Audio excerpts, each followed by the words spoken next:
Hello, welcome. It's the ProSynth Network live show. It's episode 188. It's the 10th of November already. It's just gone 7 p.m. here, and I believe we are all back in synchronization now that the Americans have shifted their daylight savings. I was talking to a whole bunch of people today, and there was somebody from South Africa, there was somebody in Japan, there was some people in the UK, and it was only us Brits and the Americans out of that whole plethora of people from around the globe that do daylight savings times. Can we just sort it out? Can we just stop? Nobody needs it anymore. Anyway, stop that. Welcome. It's a music technology show, in case you hadn't guessed, and we're here for the next couple of hours to talk through some of the things that have been happening this week. It's not been a lot, I'll grant you that. We've also got some special stuff with a certain amazing synthesizer that we're going to show you just at some point during the show. We might even have two of them if Kent decides to turn up. Hello, Kent, if you're watching, where the hell are you? Before we do that, let's give him a chance to creep up the stairs and sort himself out. Let's do the obvious housekeeping stuff.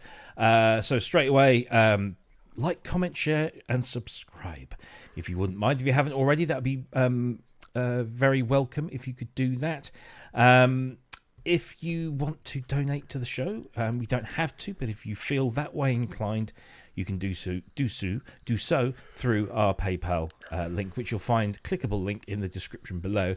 But also you can use Super Chat and Super Stickers if you're watching on YouTube. That would be fantastic, but you don't have to. But thank you if you do. We broadcast here on YouTube. We're also on Twitch. We're broadcasting live on Twitter or X or whatever it's called. And, of course, on Facebook as well. So wherever you're watching from, you can use the chat feature. Apart from Twitter, we don't see anything from Twitter, but we do see Twitch, Facebook, and YouTube. So please do say hi, ask a question. You can find us across all of the social media channels, as per usual, at all the following links where our handle is the same everywhere, at the ProSynth Network. And if you do have a question, then it would be lovely if you could stick a big capital Q in front of it so that we can identify it and put it into the right pot. And then when we come to take questions, we can just dig those out very easily. Thank you very much. And that's about it from the housekeeping side of things. Now, we have a stranger in our midst, somebody whose face I don't recognise. It's Benjamin Ulysses Murgatroyd Simpson, which spells bums. How you doing? Nice one. Yeah. I'm good, yeah. I've just noticed that my ProSynth Network t-shirt's looking a bit ropey. Here. Yeah, I think the sticker's coming off it. I might need a new one. I'm amazed that mine is just ever so slightly starting to peel. But I genuinely, I know I should wear this more. I genuinely only wear this for 2 hours a week, and that's here. And then I take it off and let it fester in the corner of the wardrobe until eventually it crawls out into the wash basket. How are you, sir? Because we haven't seen you for a little while. Yeah, well, part of that was due to me deciding to perform an upgrade on my computer, which normally should go fine, but it's me, and it went disastrous, and I ended up like formatting everything, even my external drives and everything. I just like everything went because I've only got a small hard drive in my Mac Studio. Yeah, I've heard that. So I boot off an external, and it's been great. It's like a really fast SSD, and it's Thunderbolt, so it's like really quick. I can't tell any difference when I boot off that. But when I put Sonoma on it, it refused to boot from the external drive anymore. Oh, wow. And just like insisted on the internal. So I thought it was a format problem, so I formatted both the drives. It's all right. I had a backup though. Good. And then I installed it again. It wouldn't work. It just won't install. It gets to a certain point and then just quits. Oh, wow. So I've had to like go back to the internal drive and then rejig all my software, installing it on external disks where I can. And doing it that way. But it seems to be working now. It's much better. This is. I think this is the first time I've done the show since the format. I couldn't even log into YouTube, so I'm in the YouTube chat, but I'm like ominous. So you're ominous or anonymous? Yeah, anonymous. I'm ominous as well. No, it won't let me chat. It won't let me chat. It just says sign into chat. So well, there you go. No, don't worry about it. Good to see you, mate. As always. Are you getting excited for next May?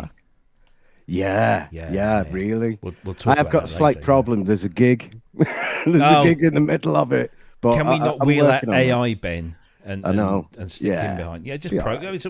Just press play. That's all you got to do. Yeah, I'll get my mate standing. It'll be all right.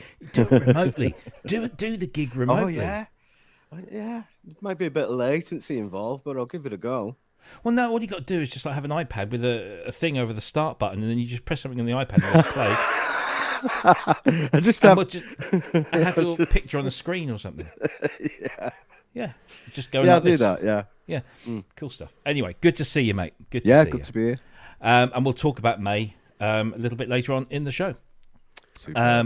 He's decided finally. He's had his feet up all day doing sod all. He's decided to join us. Oh, what's he reading? Oh, he's reading his manual. I'm reading. Shut up. Is it a good manual? It's very good. You sod. I prefer it to be automatic, but there you go. So I think that deserves. Hey, Robbie. Yeah, Robbie. Who's the old guy? I don't know. I've just been humouring him. Oh, okay. Did he just wander in? Yeah. Oh, okay. Hey. Yeah. How are you, sir? Less of the old. All right, darling. How you doing? I haven't seen you for a while. Oh, good. Yeah, I'm really good. Good man. Things are going well. No gigs this weekend. That's a good thing. Yeah. It's a break. Yeah. But yeah, things are going great. Good. Excellent. Studio's getting there now, so yeah. And how is Kent? Kent is tired. How's your back? Ow. Basically. Yeah. No, it's been a very busy day, yet I haven't done any actual work. Oh, cool. Yeah. I got the Oasis all ready for Neil. For Neil. And I decided, do you know what? I'm just going to give it a complete going over. Oh, I thought you were going to say you sat down and played it and then sort of, no, I can't bear to lose this thing. I tell you, mate, I was listening to it. Did you know? I didn't know this. I can play Africa. I didn't know I could play Africa, but I found it on the sequencer. And I go, I remember putting this in. Yeah. Well, you played, or we played it, I think, together on the GS1. No, I mean the whole thing. Oh, the whole thing. The whole bloody thing. I did the rhythm, everything, and the marimba bit. Yeah. The whole thing. Yeah. Oh. I didn't know I'd done that. There you go. I'm going to see if I can learn it again now. Yeah. I don't know. Good. Well, good to see you, as always. Thank you. So have you ditched the Oasis now then? It's been superseded by the Montage? Yes, and some. Right. Yeah. Oh. But there's also the whole... it's selling the Oasis is actually a financial prop more than anything else. Right, yeah. If you know what I mean. Yeah. Yeah. Lovely stuff. Well, I'm not going to say I'm envious at all, because there's only another person that's got a Montage M8X in this bloody room. Good evening. He's reading his manual now. So's the Penguin. The Penguin of Death is reading it. Yeah, there you go. You didn't address me by my full name. Which was Andrew Robert Stuart Edward Harold Oscar Longhurst Esquire. Oh, there you go. Yeah. What's that spell out? Arsehole. So, yeah. Look at you with your bloody montages. I think there's a hole in there. Where's that then? Where's that gone? How did that come about? Yeah, I've got a montage, and I kind of promised, and I broke it a bit, I kind of promised that we'd do a sort of unboxing. But I've had a stupid busy day, and I knew I couldn't wait yesterday, so I did a bit of an unboxing yesterday, and I filmed it. And I filmed it in 4 tiny wee little clips, so you can see what the box looks like, what opening the box looks like, what a cat on the box looks like, And what Mrs. Longhurst looks like. And what Mrs. Longhurst looks like. Would you like to see all those things? Go on then. Yes. Go on then. We'll give it a go, shall we? Let's try this. This is a kit on a box. Yeah. I think I may have to remove him from there so I can get the bugger out. What do you think? Hello, I'm just licking my side here. Fortunately, I'm not licking my knackers. Oh, that's very nice, Mr. Evans. Yeah. Okay. So that's Mr. Evans. That's Mr. Evans doing his thing. There is another version of this, which is the next bit. Let's try that, shall we? Where is it? There we go. I'm just going to add this to the stage. So here's the next bit. Now, I'm thinking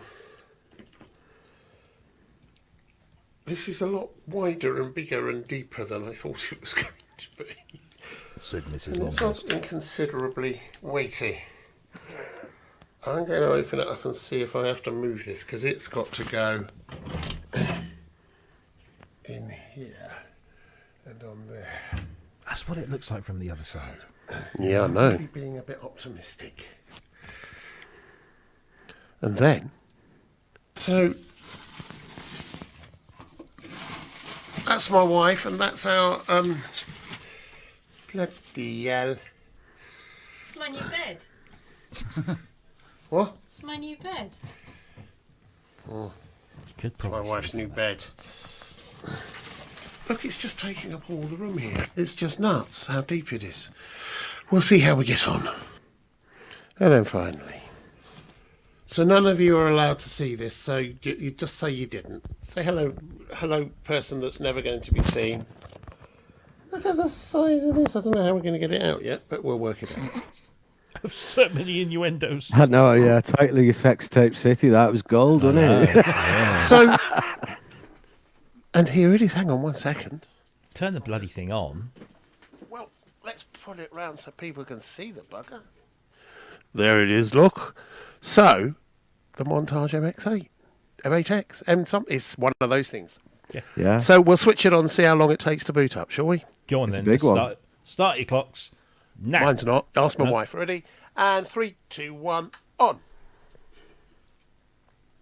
Well, something's happening. Oh.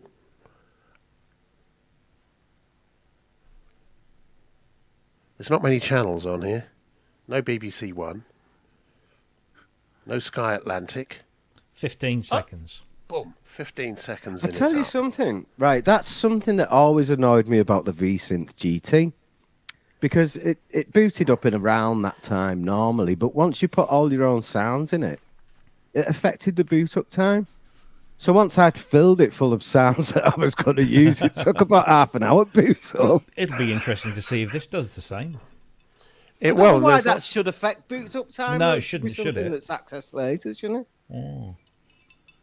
Yes. So, yeah. So I'm Lovely, just lovely, gonna look- lovely. Well, I'm just... Go on. I was going to say, we can talk about this a little later in the show, because we are sort of fairly light on topics this week, so we can gather... I'll have a Mars bell then. What has a hazelnut in every bite? Squirrel shit. Yeah.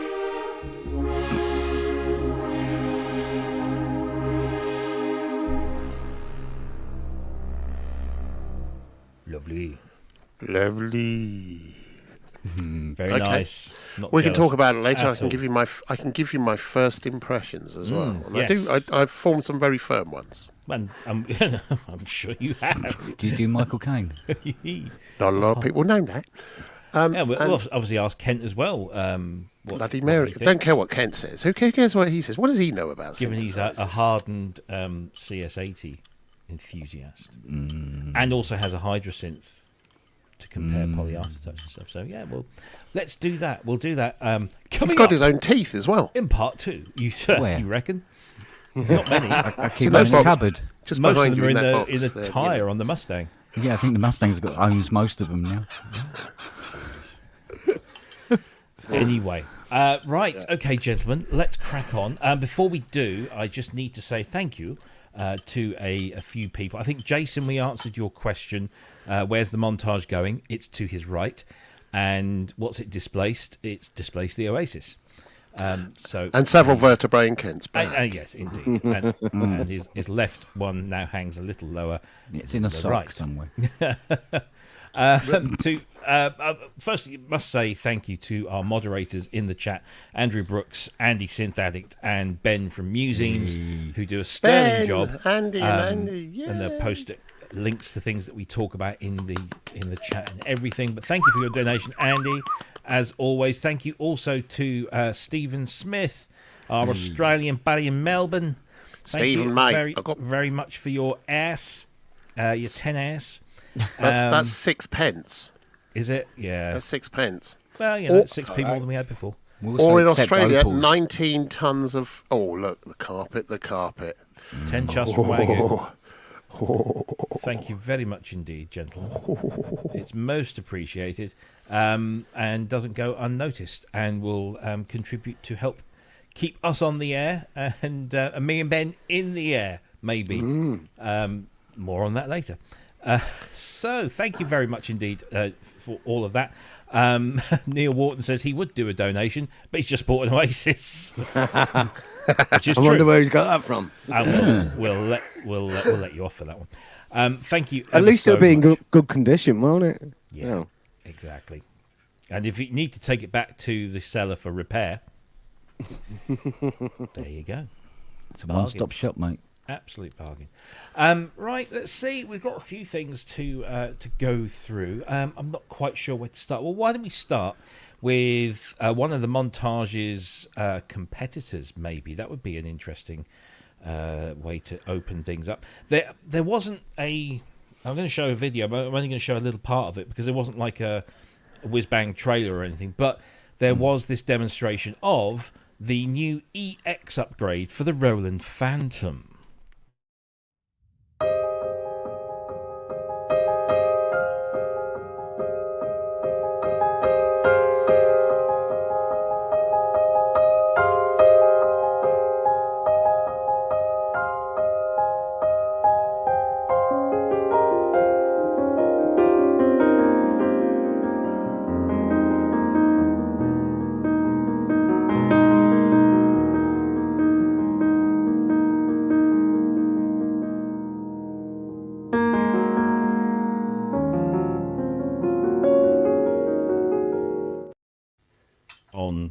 And there's lots of new things in there, but we could be here for a good 10 minutes watching that one. And I do wish they would do some proper trailers so that we could just do that. But yeah, Roland Phantom EX. So this is a $200 upgrade to the Roland Phantom, not the Zero range, the Phantom Zero, but just the main Phantom 6, 7, and 8. And it costs $200. And what do you get for your $200? Well, apart from that beautiful piano that you heard in the demonstration there, where's it gone? Oh, I've lost it now. There we go. It also comes with a whole bunch of other stuff. Most notably, it comes with ACB. They finally brought ACB into the Phantom because previously it was just Zencore. Now you've got what most people would say is the better of Roland's modelling technologies. What's the difference? What's the difference? Do you know the actual difference between ACB and ABM? What's the difference? So ACB is component. Sorry, AC is. I always get these wrong way around. So, Analog what they circuit put in, behaviour, isn't it? yes, analog circuit behavior, and then the other one is analog behavior modeling. Is that Okay. right? It's just a different way of doing it. But what they found was with the ACB that it was quite intensive in terms of its usage of CPU and resources. and they could really only go to about four voices of polyphony. Which, you know, if you take the ACB that's in the Jupiter, the JP-08 Boutique, it was only 4 voice because that's all they could do, which I thought was a bit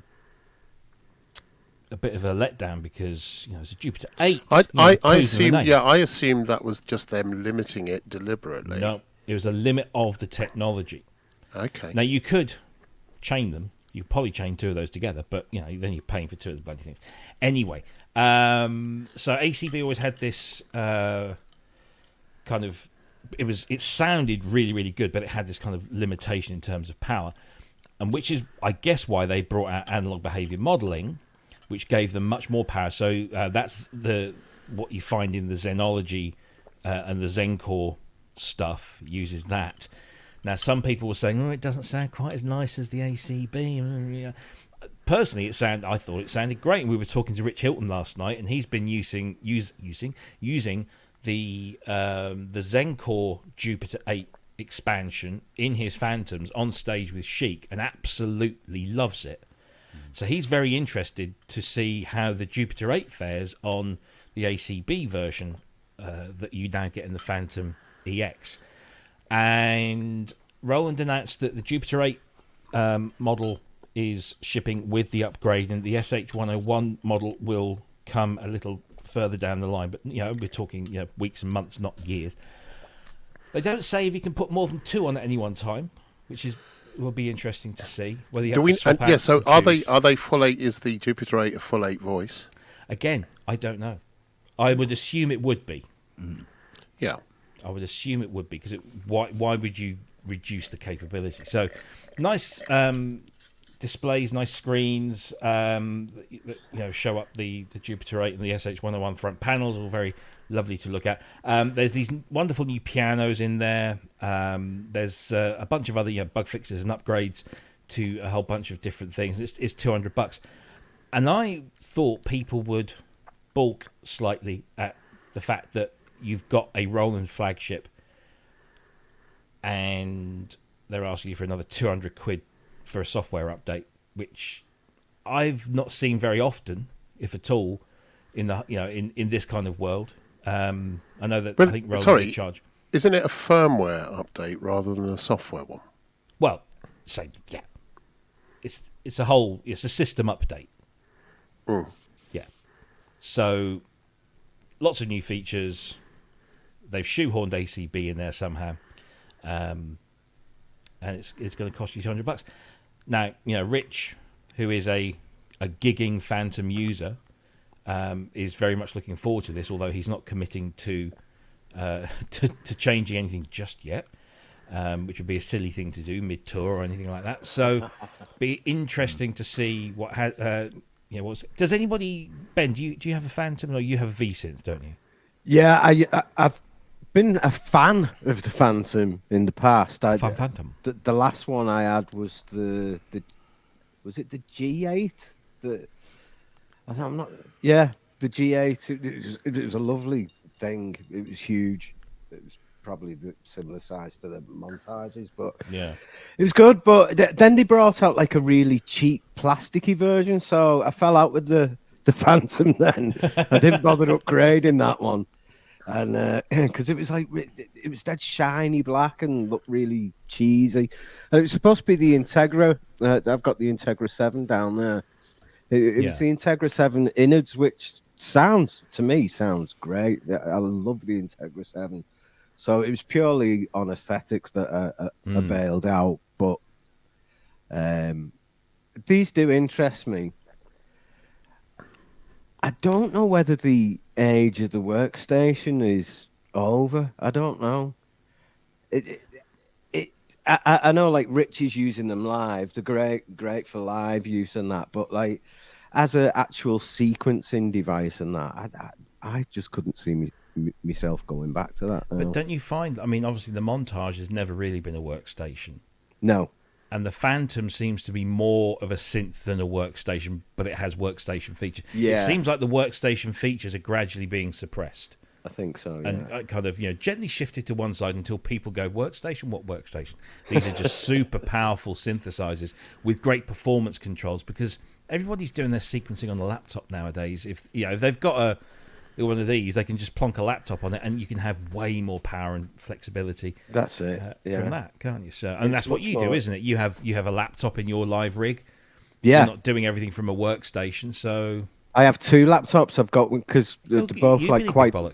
They're both quite low spec, so I've got Cubase running on one and Mainstage running on the other. Well, that's actually not a bad thing, because if you had them running on one computer, if that went down as everything, at least you've got some sort of backup. Oh, my Mainstage computer crashes all the time. I don't know why. It's a more recent thing. I think it might be like a dodgy USB somewhere that's making it flip out, because I have to keep restarting it when there's a quiet bit. So, finally managed to get the right web page up. I thought I'd got the right one, but I hadn't. So we can see there the different model panels on the main screen. Looks very familiar, looks very nice. I'm sure they'll work and sound amazing, because it's ACB, and ACB does sound very, very good. You've also got a JD800, and that's a Zencore or an ABM model expansion, which these are all basically the same sort of things as you'll find in Roland Cloud. In fact, you need Roland Cloud to do the update. Do you? Do you need to subscribe to Roland Cloud to get the update?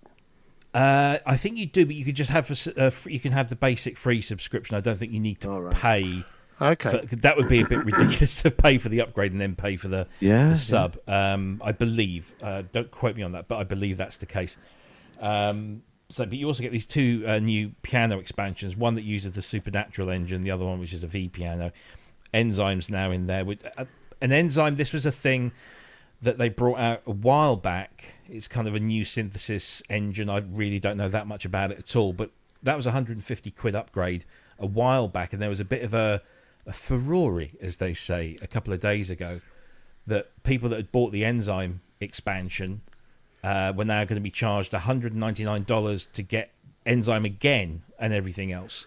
But Roland have seen sense, and if you have enzyme, then you'll get a voucher code or something along those lines to discount the EX upgrade. New shimmers and modulation reverbs in there. So some solid updates to what is a highly regarded instrument. And I thought people would go $200, but it seems that everyone I speak to is like, I'm quite happy to pay $200 to get all of this. So there you go. If you buy a new one, is it already? And that's exactly what I was about to say. Right. So I'll just leave Nick Rhodes on the screen there, pretending to play his Roland. So I went looking. Yeah, I went looking. I thought maybe what they'll have is a new product line of Phantom 6, 7, and 8 EX with it already built in. Yeah. And maybe the price has gone up £100 or something like that. No. At the moment, it looks like everyone's just selling standard Phantoms. And if you now want to go to the EX version, then you'll pay another £200 or dollars or whatever it might be. Strange. So, that's really weird. Yeah. But, here we go. Yamaha have decided to kill off their old synth, the Montage, and instead of doing a software upgrade, they've decided to, do something completely different inside, but come out with a completely new instrument. Whereas Roland are quite happy with what's inside theirs, and so here's the thing: we talked at length in lots of programs about what we felt that Yamaha would probably do, or they should do, if they were sensible, and they've done that. Plus, they've rebuilt their entire system, and they've got a new chipset, new operating. Yeah, the whole thing is new. But what they've actually done is pretty much what Roland did a while back, which is build a platform which allows them to expand upon it and add other things to it. We already know that's happening. So what Roland have done here is actually a really sensible response. And I know that Richard Hilton absolutely swears by the the Phantom, and he's using two of them. I think they're identical, for live. And I think that's just I have to say, when I heard Richard talk about it, I did take a serious look at the Phantom as an instrument. But then this was, when I saw this, I kind of thought, well, I can't not. And it's just a different it's a slightly different approach, but they both do much the same thing. And you're right, clearly on the Montage, they've done away with more and more of the workstation stuff. So it is an instrument, and I think that's what Roland are doing as well. We've not yet seen a response from Korg, which will be interesting to see if they do a new version of the Kronos or something, or they're just going to carry on. But clearly it's the way things are going, and I think this update, the 200 quid for the EX expansion, what it's giving you is really good. And I think I think everyone's gonna, I could, if I owned a Phantom, one of the latest Phantoms, I wouldn't object to paying that at all. No, it just shows that I made a sound investment in the first place. It's a bit like buying plugins for your computer. Yeah, absolutely. Ken, I mean, you've gone from an Oasis to a Montage. Have you ever thought about getting a Phantom? Do you regret maybe not getting one? I did for a while. When Richard was constantly hitting me up on Messenger and playing his Phantom to me. There was a time when I was going, but the Poly AT on this sealed the deal. Yeah, didn't it just? Yeah. And I think, and that's one thing that you can't do with an upgrade like the EX upgrade. You can't give it that factor that But as some people have said in the chat, it's just a shame they didn't put it on the others as well. I mean, although Poly AT is not the be all end all of it, but there was something about Montage's grand piano over the Phantoms that just sort of like, oh, hello, wow, yes. I see myself messing around with that. I think the other thing is, certainly having played with it a little bit yesterday, last night, and I went on for a little bit longer after I left the pub.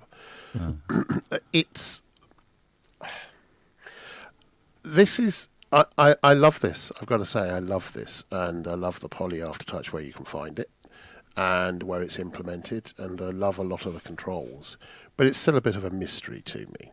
And I think what's going to make this work for me as an instrument is jumping in and editing everything to be how I want it to respond. Everything's about, I always bang on about articulation, and that's what it is for me with all of these things. So every instrument I've owned, I end up just going through and programming my own stuff until it works the way I want it to. And I think that's what I'm going to have to do with this. The basic sounds are okay. In fact, there's some extraordinarily good sounds. The engines, when you get down to it, are extraordinary. The ANX is, it was a bit of a puzzle last night when I was trying to figure out what it was doing. Now I've got a sense of it. I just need to get familiar with it, and then I'm just going to spend ages conforming a whole bunch of presets so they play the way I want to. So they act, they react to me. I mean, I've got arthritis in my hands, and I did wonder about this. Will this work for me? And I've got to say, it's a little harder than I was expecting to play, but it's actually good for my hands. And I love the feel of this thing. I love it. It feels innuendos. Sorry. It feels so good. I think the one thing I found about the keyboard action that I'm a bit not quite happy about is the trilling. You can't trill on a single note really well. The bounce back isn't fast enough that you can. It's a little bit, if you want to do trills on a single note, it's a little harder than if you did it on some of the others. That said, the feel. So this is going to be a work in progress. It's deeply impressive when you first turn it on and play around with a few of the sounds, and then you start going, well, it's not how I do it, because I'm an inveterate tinkerer. I think like probably like Robbie and Kent, I think you're the same, Ben, aren't you? You know, when you get a synth, you need to make it. You need to kind of do a bit of programming on it to make it work the way you want it to. Is that right?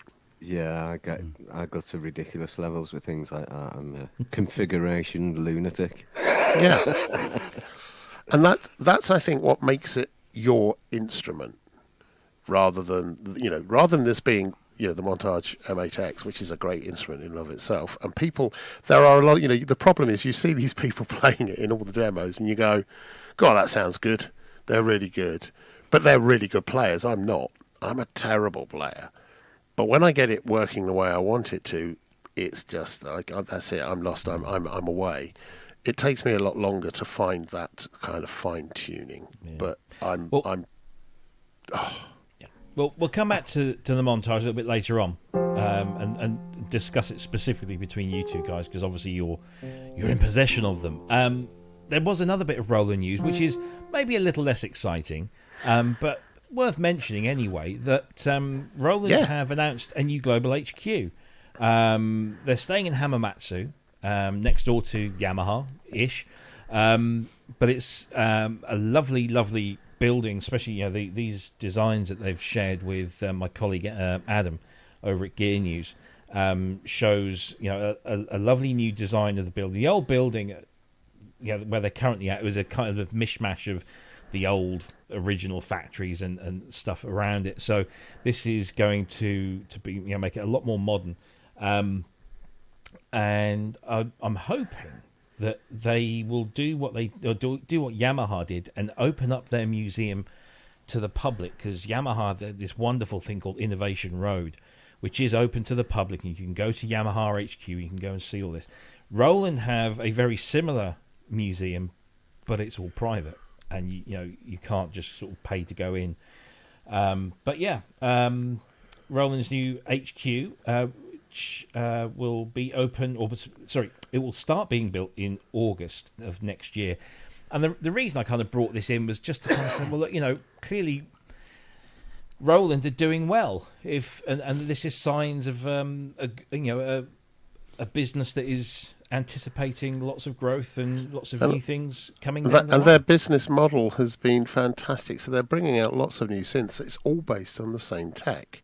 They thought about this very clearly in their strategy of investing in Zencore and then making that the center.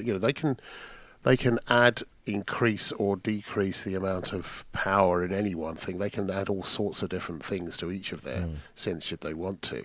And that means they've been able to put out a whole bunch of SKUs of different products, which, they've just changed the hardware, the front panel stuff a bit, but essentially it's all on the same engine. It's really clever. They know what it's going to cost to essentially create any of their historic instruments and create brand new ones as well. Absolutely. It's a really clever idea, and that's where Yamaha are going. And I think we will come back to this, but I think the thing we're waiting for next from this is when Yamaha bring out a dedicated 16-voice ANX poly.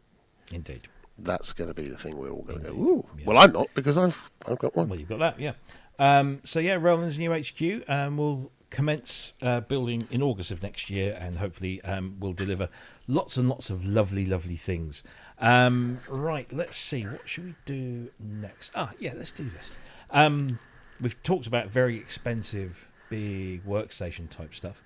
How about let's talk about something that's completely free. Otter dancing. And let's do dancing with otters. A little bit of, where's the video gone? There it is. This.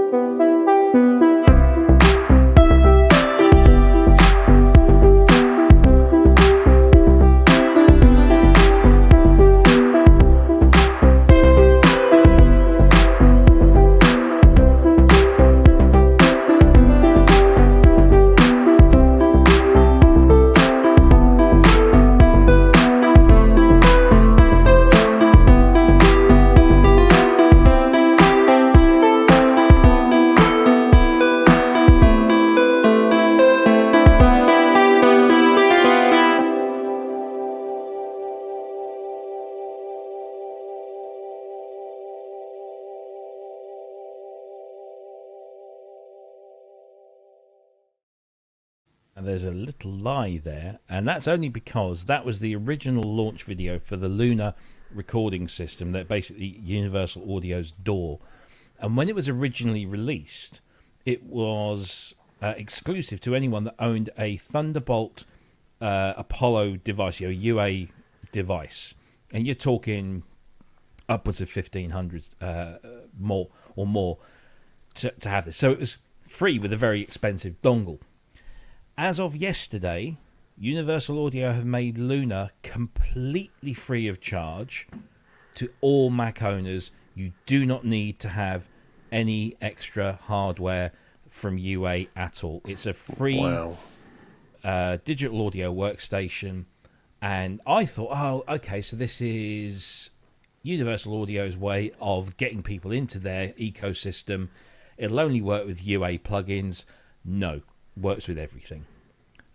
So it's a fully featured digital audio workstation. It comes with a couple of bits built in as standard, and then you can buy any of the Universal Audio stuff and chuck it in there, and it'll just work seamlessly. But also you can throw in your existing audio units and other plugins to boot. And yeah, it's, I know that everyone's going to go, not everyone, but everyone that doesn't have a Mac is going to go, no, but it doesn't come out on Windows. Well, there's nothing I could do about that. That's your dongle. But hey, who knows? It might come out on Windows one day. I've had a limited play around with this. I liked it. It had a feel of Harrison Mixbus to it, which is not a bad thing. And Harrison Mixbus is based on the open source Ardor, and I wonder maybe that's what's sitting behind this. I don't know. I really don't know. That's just me speculating. But yeah, it's not a bad deal. Is anybody else? Ben, yeah. I tried. Yeah, I've downloaded it, tried it. I quite like it actually, but again, it's there's things about it that are like long time Cubase user here. So using anything else usually seems like Ableton was like, whoa, this ain't sequencing this. I'm getting out of here. But this seems very similar to Cubase. It's somewhere in like look and feel. It's somewhere in between Cubase and Logic, isn't it? And yeah, it runs really nice on my machine. It found all my plugins and everything, and one thing I really like is you can favorite your plugins. Yes, yeah. It's a dead obvious thing, but I've not seen that on anything else. And it's we've got a video on our channel, haven't we, that Chris put together about a couple of years ago about how to kind of group your plugins in Logic, because it's an almighty mess when you just open it up. Yeah, so, that's a really cool thing. Yeah, just being able to star them as you're going along. There's quite a few features I like, but it seems a little bit light on features compared to say Cubase. Like I tried to do some audio editing, and it's fairly basic truncating and reversing. There's, right. Unless I'm missing something, or you're supposed to use it's been updated, and it's constantly being updated, massively updated. Yeah. So the thing I really liked about it, and I've just removed it from there, is this whole concept of tagging. So if you want to tag something that makes your vocals brighter, you look for things that have got the tags vocal and bright. And so, like you say, it's kind of an extension of that favoriting thing. So things will, you don't have to be an expert to, I want to brighten these vocals up. What do I need to do? Well, I'll find something that has a tag of vocal, for example. So it really does, it doesn't dumb it down, it just simplifies it. And if you don't want to use that, then fine. If you are an expert in what plugins do what and how they affect your sound, and to get what you want, you'll find them, no problem at all. But I kind of like that. I thought it was very nice. A pal of mine, I think it's Adam Fust, who owns a recording studio in Llandrindod Wells called Twin Peaks. It's part of the Bradley's building. He bought it a while back, and he's created a brand new 24-track studio with an amazing control room and everything else. And he's also got a restaurant and bar there, just so you know. He has been a long-term Cubase user, and he's used all sorts of different packages, and he's a really extraordinary engineer, producer, fantastic guitarist as well. he's recently switched over to Luna, and he said the reason is that the way it handles audio for a professional audio person is extraordinary. So, you can you can record at 96 or 192 or whatever you want. He tends to record at 96, but you can set it so that the 96 plays back at 48k. Now that may not sound like much, but it puts much less stress on the system and allows you to do all sorts of things. And then things like reversing. He was saying reversing is now really simple. All the things that you take, you think you have to click something in Cubase and then reverse it and then it plays back. It does that in real time, and pitching and all sorts of things. So it's a really, really clever, and you're right, it is a cross between probably Ableton, Logic and Cubase. It's a cross between all those things. But as a professional engineer, he said it's just so quick and it sounds amazing. And for me, I'm thinking about getting a Mac primarily for the first time in years, because it will just work for any performance stuff, live stuff I do as well. It will be real time. But now that Luna's come out, I'm seriously contemplating getting a Mac just to run Luna to do all of this stuff. I want to see, how what the exchange format is, and whether or not you can import things from either Cubase or Logic or whatever, Pro Tools. But he's saying it's a really good thing, and whenever I hear him recommend something, I always go and check it out. So yeah, it looks like a good thing. And free? Yeah. Jeepers weepers. Well, so if you don't want to pay anything, you get a free unlimited version of Luna, so you don't need any Universal Audio hardware. It works straight out of the box. They throw in some basic plugins like the Oxide tape extension, there's a shape toolkit instrument, there's an arpeggiator, and you do get 30-day trial of the Pro bundle, which is this other option you see over here on the right, which is normally $399 but currently $199 if you want to go to the Pro version. So that puts it in Logic territory, and for that money you get all of this stuff straight out of the box. So there's some really nice plugins there, and well, apparently they sound like really good. Yeah. I mean, the Universal Audio stuff is very highly regarded. Now you're no longer tethered to having the hardware. Ken, I know you've just upgraded to Cubase 13. Would this tempt you away at all? It would have done, but it's in the wrong area. Because Wales? Yeah. Well, I got Cubase 13 on the Mac, and it works flawlessly. It's absolutely lovely. It's a joy, but acts like a gin-soaked bag of badgers on the PC. And because it's not a Windows version, otherwise I could quite happily make the jump. Yeah. So, yeah, Cubase 13 on PC at the moment is awful. Really? Yeah. Whereas, with things like you'd be playing away quite happily, just a single instance of an instrument, and then the notes start hanging, or it just crashes and restarts the computer. And it's like, and your retrospective recording doesn't pick up on that, by the way. Is that not? Might that not be a PC, a hardware issue or a driver issue? Well, I don't think so, because when I pulled it off and reinstalled it, I got different problems. 99 problems, but Cubase ain't one. No. Kind of thing.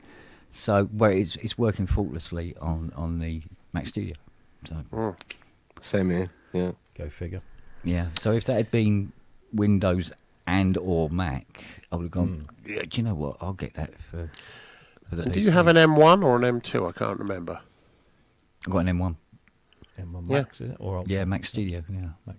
No, but Max or Ultra? Did you It's go in for between. Yeah. What is it? It's With a standard, there's Max and there's Ultra, so it must be the Max. yeah. I know there was a couple of additional add-ons Right. because you could put a bigger drive in and more RAM and that kind Yeah, but of the thing. processor is... Oh yeah, no, the processor is exactly the same kit out, but yes. Whereas and 13 is loving it, and vice versa. But the PC, No. Indeed. Well, there you go. If you want to give it a try, it's not going to cost you anything. It's uaudio.com /Luna, Luna. Link is in the chat if you want to go and click on that. Go and try it out, see if you like it, see if you don't. And you won't have lost anything. And if you really do like it, you can go to the Pro version for just a couple of hundred. Talking of pros and a couple of hundred, and talking of Macs as well, of course, we can't ignore the fact that Apple have updated Logic to 10.8 and 1.1. So 10.8 on the desktop and 1.1, I believe, on the iMac. Of course, this update is completely free of charge to all. You mean on the existing... iPad? Did I say? Yeah, sorry, iPad. Yeah. So, powerful new features across the board. New mastering assistant with a professional palette of intuitive sound shaping tools. New features coming. So what else have we got here? 32-bit float recording when used with a compatible audio interface. So I know a lot of people have been asking for that. Sample Alchemy and Beat Breaker now available in Logic Pro for Mac. It's a really healthy sort of update, and of course it doesn't cost a single penny for everyone that's got Logic already. It just updates, and there you go, you've got it. Of course, Logic is only Logic 10.7 and up is it Big Sur only and above, because I can't get it on my desktop, but I've got it on my MacBook. So yeah, you will need a fairly recent Mac to run all this stuff. But of course, the iPad, is it $4.99 a month or $49 a year? Which I just wish they'd do a just pay once and be done with it thing. But there you go. I'm not in the world of iMac, so it's interesting how there's been a lot of talk about how with a lot of the software that's coming out now, especially for the Mac and or for Windows 11, is now only running on Windows 11 or the latest M series, Mac Silicon stuff. And you need the latest operating systems to make it work. And there's been a lot of talk, certainly on the video channels now, and also with some of the audio stuff, where people have been saying, well, why won't it work on my system? It's kind of, some of these, to take advantage of all this stuff, you've got to have the whole package to work. And you just at some point, you need to upgrade. Yeah. And I think, the fact that they're not deprecating the other software, so it just stops working. You can still use it on your older systems. You just can't use the latest things. Exactly. So, and Logic is free. I used to love Logic. I've not used it for years now, but I used to love it. It's free updates. But it's free updates. Yeah, but it's free updates. It's half the price of its competitors. $1.99 or something. Yeah. So it's not an expensive thing, and there's a lot of people still use Logic. I think Logic's become Pro Tools. Yeah, it could be. Yeah, could very well be. Apparently, Ventura and 13.5 and up for 10.8 in Logic. So I was a little bit behind the thing there, but yeah. So I mean, I've been running it on Sonoma, and what was the one before Sonoma? I can't remember. That was Ventura, wasn't it? That was Ventura, wasn't it? Yeah. So yeah, it's very good. And I mean, I had that. I was saying to you guys earlier before we came on, was that I got another reminder today that I need to update this Mac because Native Access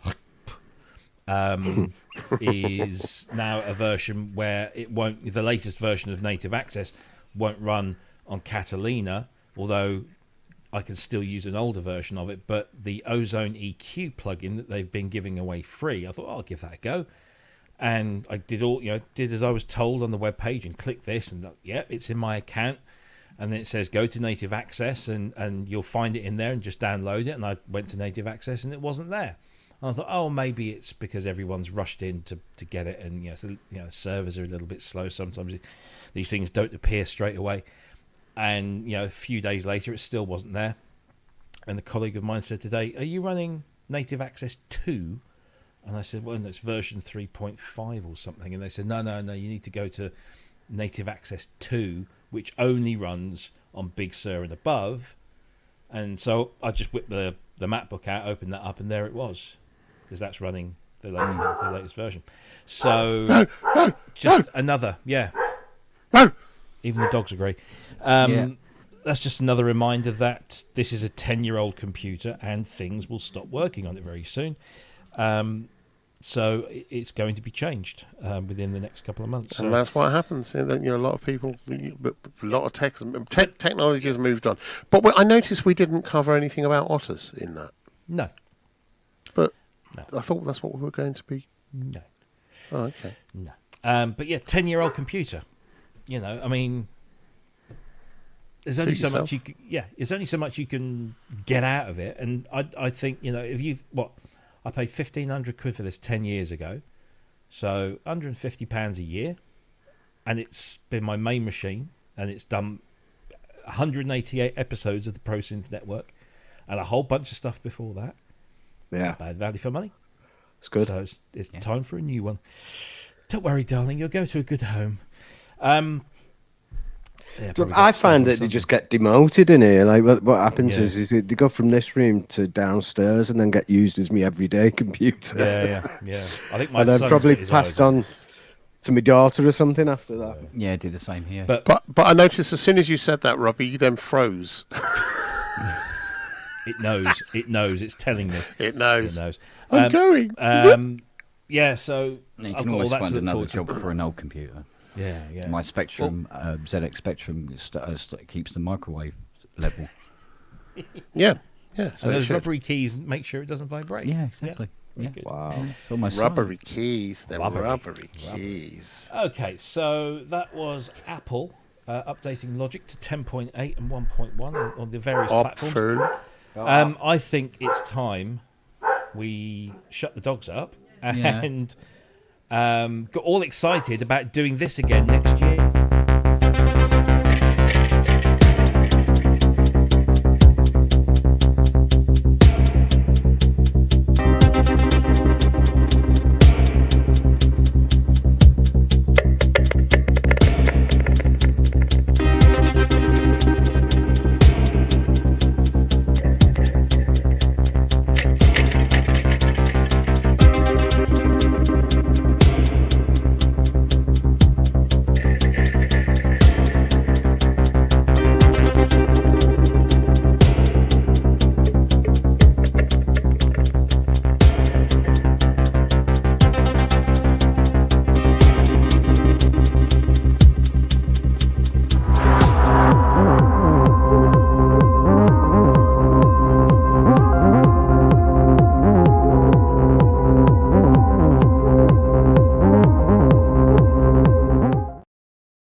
That was the trailer for Superbooth 23 because Superbooth 24 hasn't occurred yet. And it's literally tickets have only just gone on sale, but they have gone on sale. And I'm very excited. Yeah. I can't wait. It was great. Can't Are Ben and wait. you both going? Yes, that's the plan. Hurrah. And I've managed to find, I haven't booked it yet, but I've managed to find an Airbnb. There's a very short walk from, sorry, that's my Alexa going off there. It shouldn't have, I put it on mute. It's a very short walk from the S-Bahn station, and it's then one stop to Vulheide, or is it Vulheide? Andy will tell me if I'm right or wrong. And that's where we then get off and then do the little walk. So I've thought about your little legs, Ben. I've thought about them a lot, and I'm going to save them. Brilliant. Hopefully, yeah. So yeah, there we go. I slept for a month after I came back from the last one. It was great though, wasn't it? It was great. If you're going to Superbooth 24, it's happening on the 16th to the 18th of May next year. Same place in Fez, Berlin, which is just a beautiful place to have the whole thing. I hope we have the same kind of weather that we had then, because it was a proper scorcher. Oh, exactly, yeah. Yeah, but tickets are on sale now, and they're very well priced. I think it's where are we now? Tickets. I think a 3-day ticket is like €79. That's good. Wow. Yeah. Which I think it's 79. Yeah, ticket shop is that one? €98 for a 3-day ticket. 1-day ticket 39. So Oh yeah, that's. I was looking at the one for pupils, students, trainees, and retirees, severely disabled, and recipient of German benefits. I don't think you fall into any of those, do you, Ben? I get the German benefits. Do you? Oh right, okay. Yeah. What are the benefits of Sausages. Yeah. Sausages. Currywurst. Yeah. And a BMW. And a B. Yeah. Well, yeah. We both drive VWs. Yeah, I've got a That's a VW. German benefit. Yeah. Anyway, and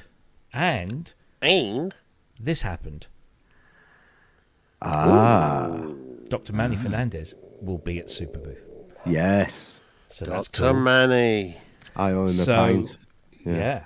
So we'll that's just going to be brilliant. So yeah, Super Booth tickets are on sale now. Get in there now. Get your tickets and your hotels and your flights or your whatever it is it takes to get you there. And it's just brilliant. It's such a good event. Didn't spend a lot of time with gear. Spent more time with people, which is good. Yeah. Which is really good. So yeah, fingers crossed that. Whilst we're talking of such things, could I do a shameless bit of self-promotion? Go on then. Well, I say self-promotion. So we've talked recently, or I've banged on recently about the about us buying this mill we're in, Frome Hall Mill. Look us up, fromehallmill.org. And we were talking about it in one of the pubs the other night, and we are thinking of doing a proper EMOM here in Stroud, partly to raise awareness of the mill because we're trying to buy it and we're looking for donations and all that kind of stuff and people buying shares in the mill. It's a community asset. But we'll be doing an EMOM, we think, in January.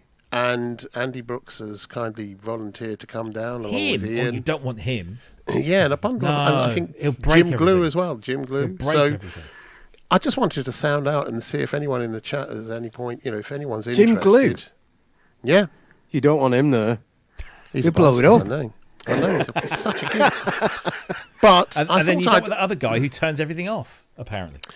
it's like couple 2-3 months away, but I just want to see if Nice. anyone would be interested in turning up. If they do, just let me know, drop me a message here or something, and we'll gather it all later. I would love to have you all along. We're just sorting out a venue. We're going to go for a bar with lots of lights and a good PA and all that kind of stuff. And I will tell you more when we get closer, but if anyone's interested, I'd love to hear from you because we'd like to please make it a do. really big success. Put some And stuff if it up on the works, page. Yeah, we're going to do it regularly thereafter. nice one. There we go. Nice There one. we go. Yeah, so look out on the Process Network page, and we'll do that and plug that, and I might see if I can get down myself. It's a long way, but yeah, I'll give it a go. Right, so yeah, Super Booth 24, 16th to the 18th of May at Fez in Berlin. Get your tickets. We'll see you there. Put some money behind the bar. And AMOM? AMOM. What's an AMOM? Oh, Andrew's Paul, Montage Open yeah, Mic. AMOM. Yeah. Andrews. There Yeah. you go. Andy Brooks's. That's what it is. Yeah. If you want tickets, superbooth.com. That's all you need to know. Go there, get your tickets, and then get some accommodation sorted. Do the whole thing. Don't just go for a day. You'll not do it. It's like Disneyland. You need 3 or 4 days. I'm In very fact, envious of you going. Ben and I are looking to do 2 extra days, so we're actually going to turn up on the Wednesday, we hope, and that gives us time to just get there, sort the hotel or B&B or whatever it is, get leathered, have some dinner, and then get up nice and early Thursday morning, and then do Thursday, Friday, and then possibly Saturday as well. If not, we might just go for a wander and then fly home on the Sunday. Yeah. Make a proper hollybobs of it. Whoop. So there you go. Super Booth 24, 16th to the 18th of May. Right. Our friends at Korg have been rather busy. Got a couple of things from Korg. Let's see. Which one shall we start off with? Let's do this. Now, Korg haven't released any video content for this product. A brand new product. And there's nothing on their YouTube channel. There's nothing on their webpage of video. But one guy, I think he's in Japan, managed to get hold of one and put the video out when it was first announced. And so this is a clip from his short video. This is the MPS-10.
Idea of what it is and what it can do. That's the loop function that they're demonstrating there. So it works, a bit like the was it the Roland RS 505, isn't it? Yeah. So you just these little loop things, and you can set the durations and then play away and play on top of it. This is a market that is not massive.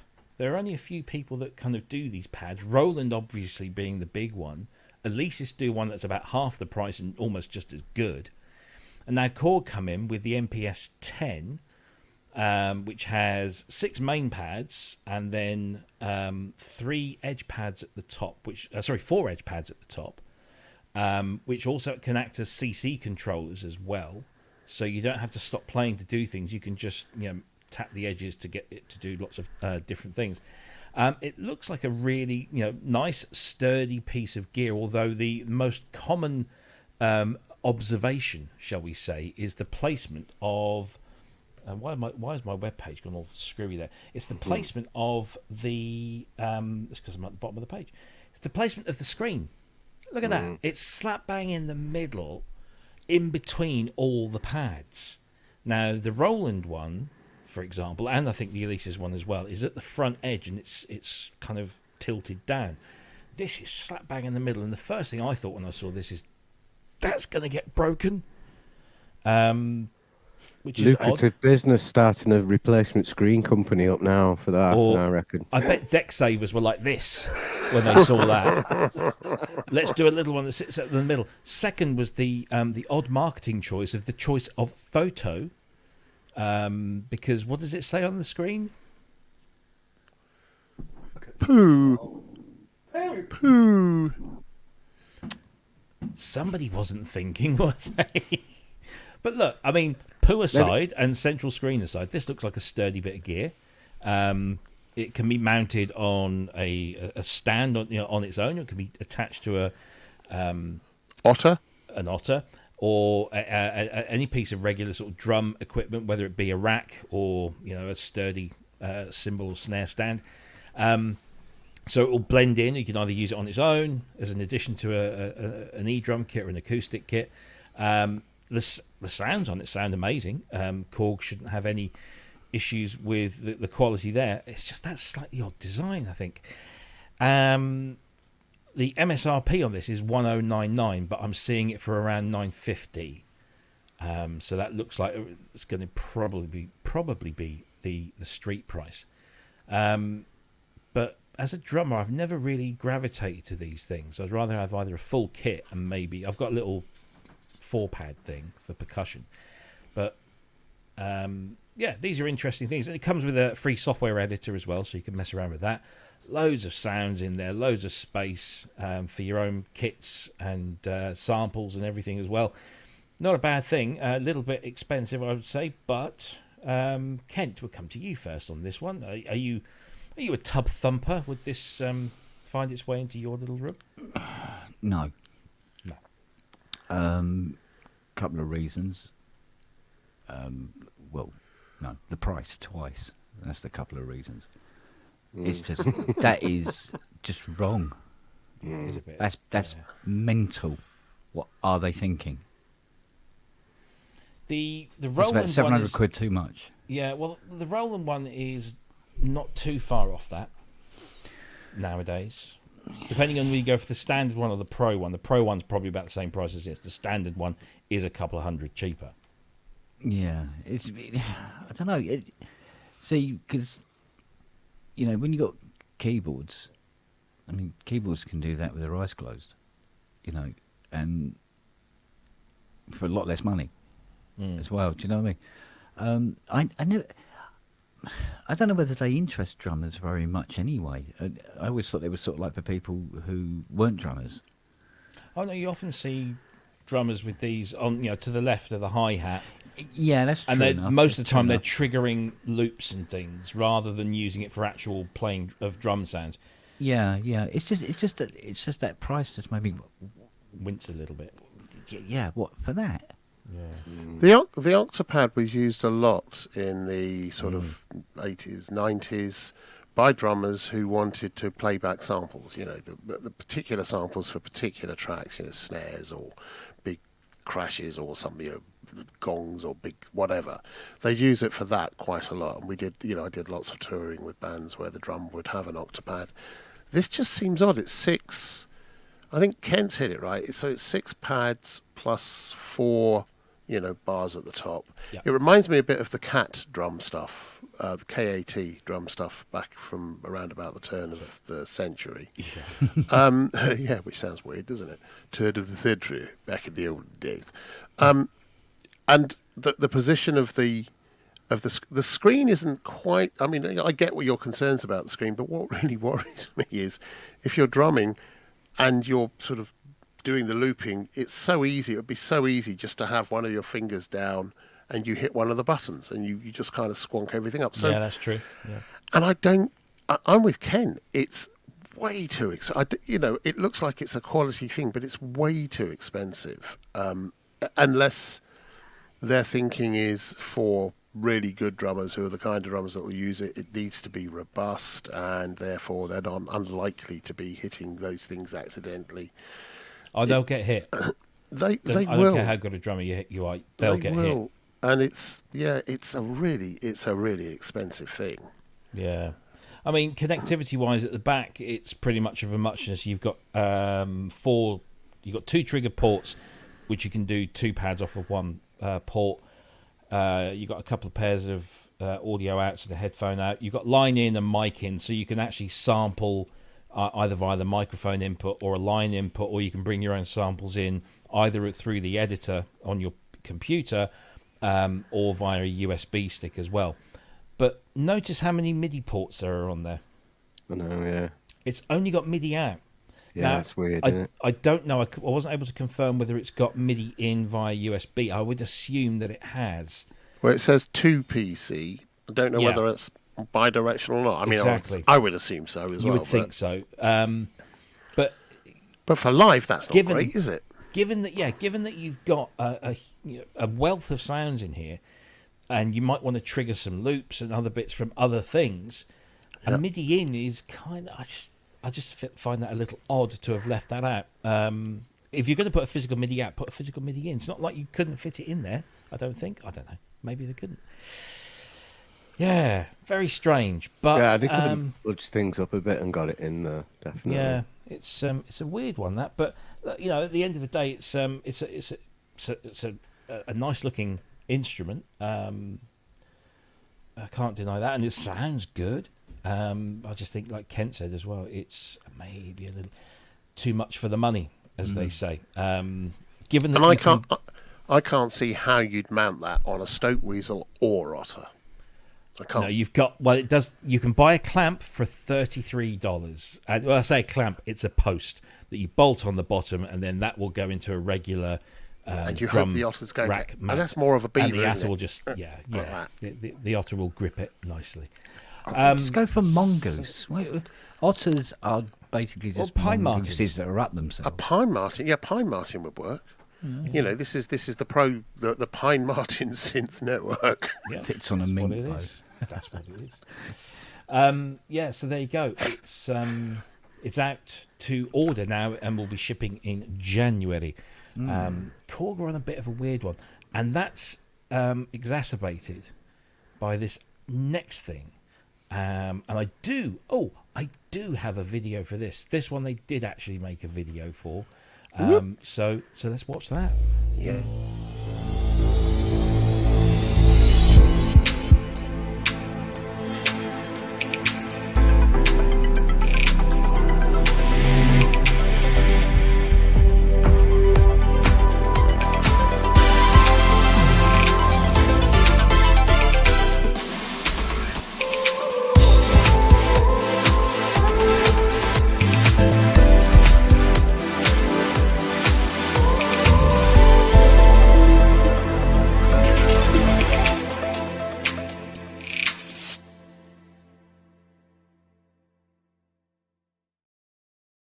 First question. Manufacturers- Go on. Price. 949 or 1099. It's the same as the other one. 1099 manufacturer's suggested retail price, but it looks like it's going to be 949 according to Korg UK. Yeah, this. So And it's got and phono ins and outs. We'll get to that. We'll get to that. There's a good reason. Every manufacturer has a good gimmick. Korg have had the Chaos Pad. Roland have had the D-Beam. Yamaha have had the Super Knob. Yeah, great name. I would argue that maybe the D-Beam is at the lower end of things, and that the Super Knob and the Chaos Pad are actually very, very useful things, as I'm sure you two gentlemen are slowly finding out. It's a really cool thing to have, and it glows. But Chaos has been around for, 20 years in some form or another in Chaos Pads, and they've incorporated Chaos Pads into a load of stuff. So why not, carry on that tradition? It's got a massive fan base. This is... I don't think this is for us. When I say us, I don't think this is for... DJs? Society user. This is a DJ tool. Okay, This is giving DJs access to a whole bunch of sample playback, but also effects processing in a unit that is clearly. I mean, if you look at the dimensions of it, let's bring that up there. So this is DJ mixer height, shall we say, or depth, or whatever you want to call it. It's got the build quality of that kind of stuff, big solid aluminium cases. And if we to get to your point, Andrew, about the phonos ins and outs, that's a DJ world, because this has got a phono stage amplifier built in, so you can just plug your decks into here and sample from those. It's a very powerful thing. I just don't think it's for us. USB-C power connector, micro USB data connector. What? I mean, if you're going to put one on, that bothers me. DJs afford this? Apparently so. Superstar DJs. Here we go. I think DJs will love it, because it's they got will. the posing factor with the Chaos Pad itself, isn't it? Yeah. They'll be whooshing away. You'll be lucky if you get a segment of music without any special effects in it, I reckon. Yeah, and you'll see them all going like this now. But they're thinking, I don't know. I don't go to see DJs. I don't know what DJs do nowadays, because they don't use records anymore. So No. micro SD storage, but SDHC, not SDXC. So it can only go up to 32 gigs. Weird. And them knobs at the front, I'm sorry, they're going to get knocked off. Yeah. Because as you can see there, I know there's a little protrusion around the edge, but those are going to get knocked. Yeah. And somebody said, "Where's the crossfader?" And I'm thinking, yeah, actually, but then maybe if DJs are using this, they've probably already got a crossfader in there, and this just goes into the signal chain somehow. It would have been handy, the crossfading actually being on the pad itself. That would have been. Well, maybe that's it. Yeah, maybe it is. Maybe it is. You know what? Now I'm viewing it through DJ eyes. I've seen a few, amazing sets by some astonishing DJs. Not least of which was Fatboy Slim at Glasgow. That was an amazing set, and he did the set he did was for that genre was really, really good. He really took the crowd with him. I can see that kind of a DJ absolutely jumping on this.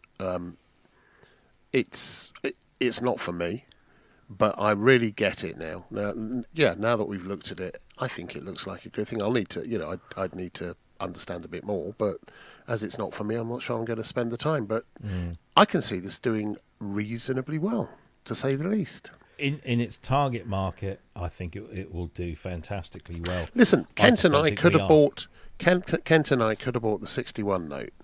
It'd be a lot cheaper. But we went for the top of the range, the flagship. They've put that label on it, the flagship Chaos pad.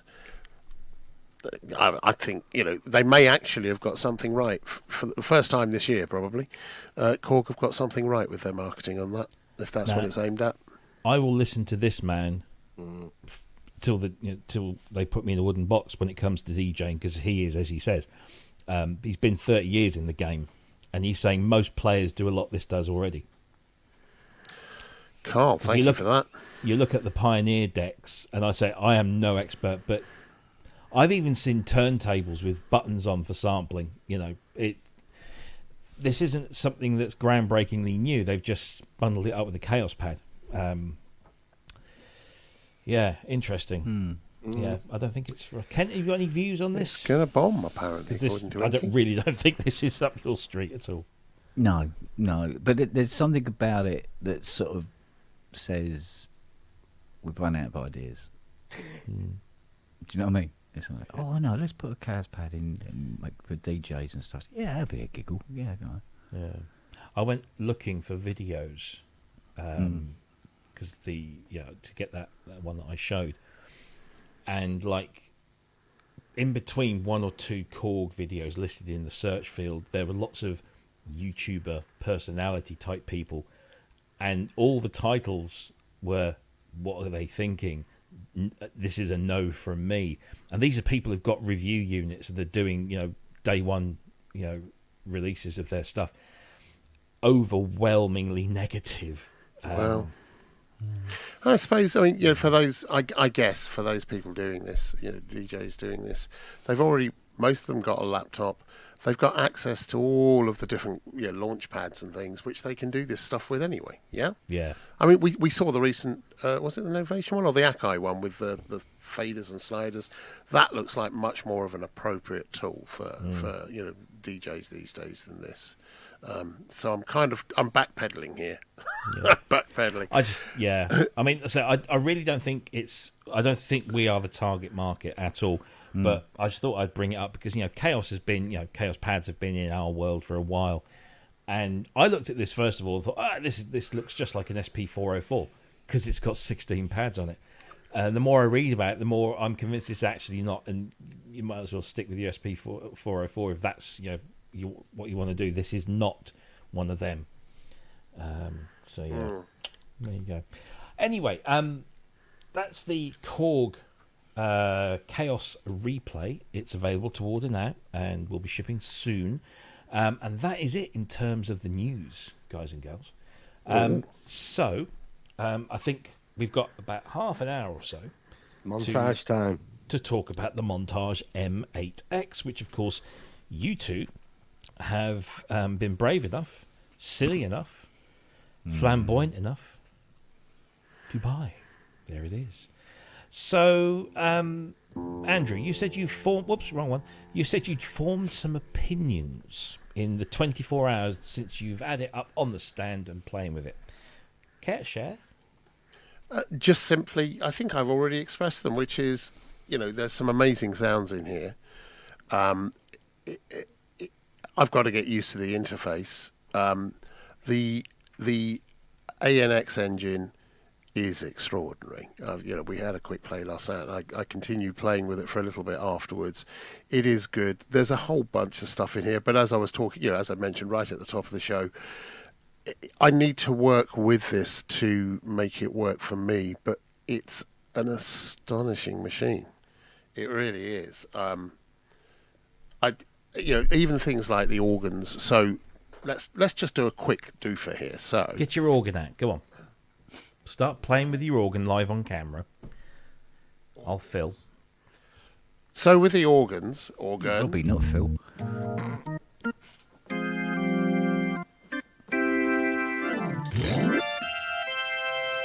So we've got organs. Now tip it off the stage. Yeah, stick a knife in the keyboard. Yeah. We've got drawbars. So we can, very quickly live.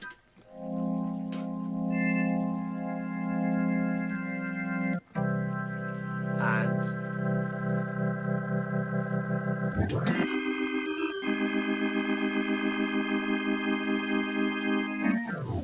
so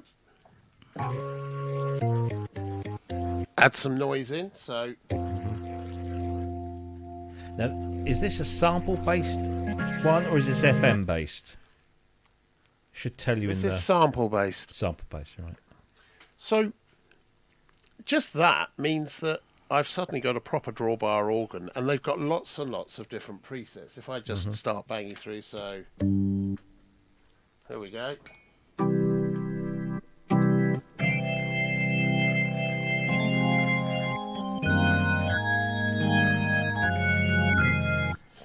I'll almost play a note there, but The vicar's drunk it's again. yeah.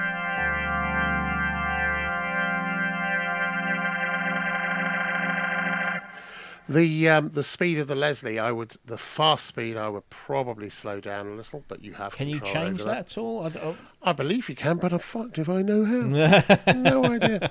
At the moment, I don't, but there's a lot of. So there's a lot of. What I will do is I'll get a camera on top for the next time we do this, so you can actually see all of this. But I mean, essentially, strings. There. Where are we? Let's solo violins. Where are we? Let's do.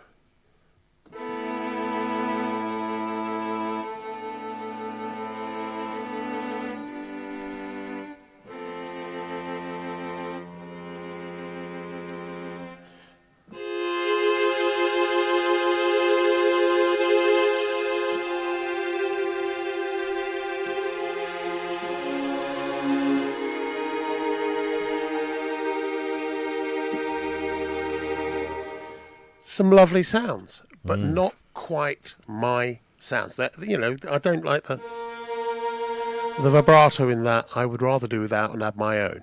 So I'll find a way to do that. But it's a lovely thing. It's a lovely thing. So I just need to get to grips. So I need to conform all of these sounds and do a bit of programming to make them work the way I want to. So I can introduce that sort of vibrato.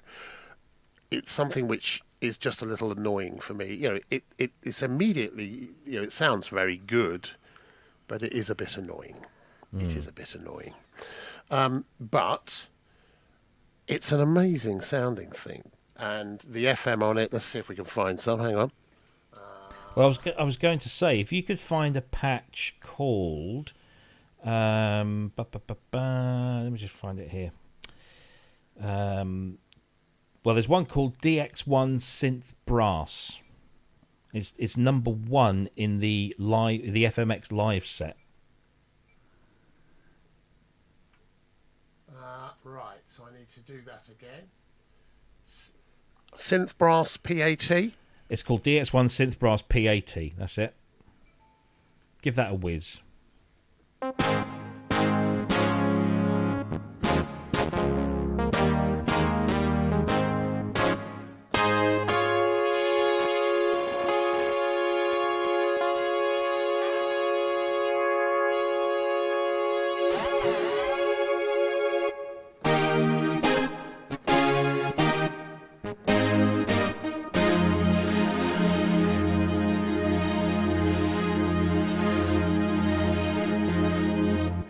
Yeah.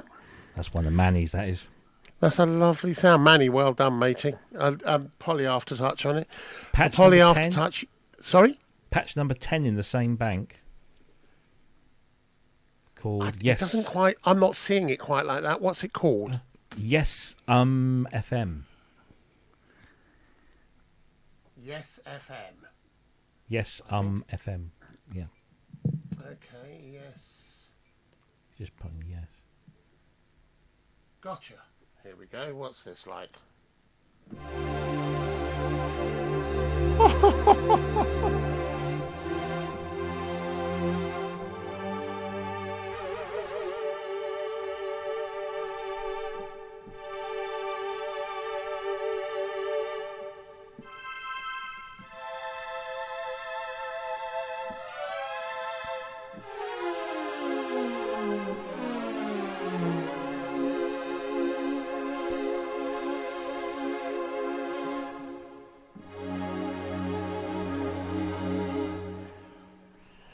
it's a lovely thing, and we can have access, so we can filter that.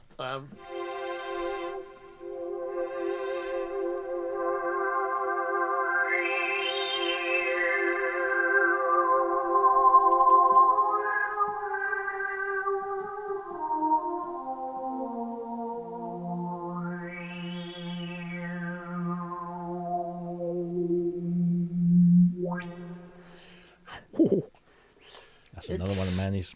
It's another one of Manny's. So Yeah. all the engines on here are really good.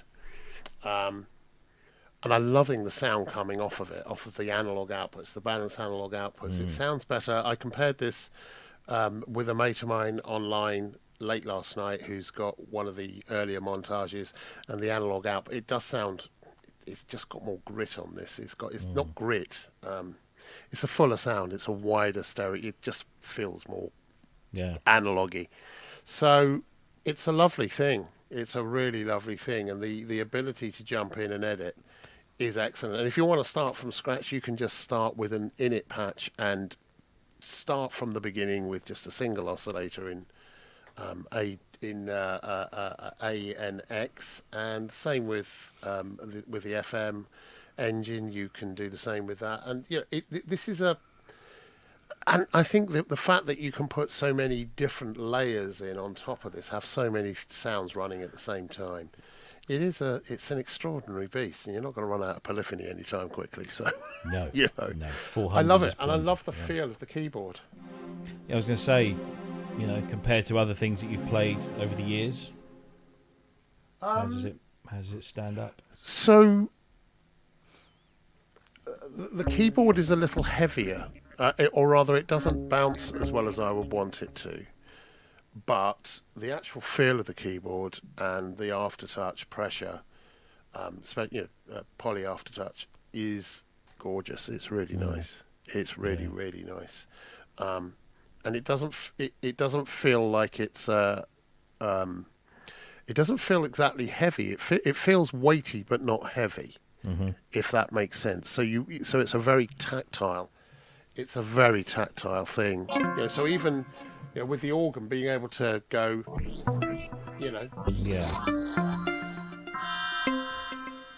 back to organ. There we go. And I don't know why that's happening. It's okay. You've only had it a day. We don't expect you to be expert. No idea why that's happening. It sounds interesting. But then no idea. We'll take your word for it, yeah. Oh, got drums in It's there. getting worse. It's like you're adding to it each time.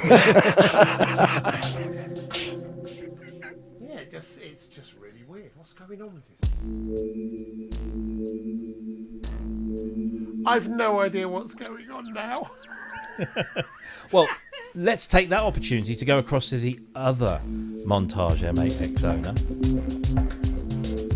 Yeah. Look at that, no ends. I know, amazing, isn't it? We'll just turn him off. There we go. So, Kent. Yes, Dave.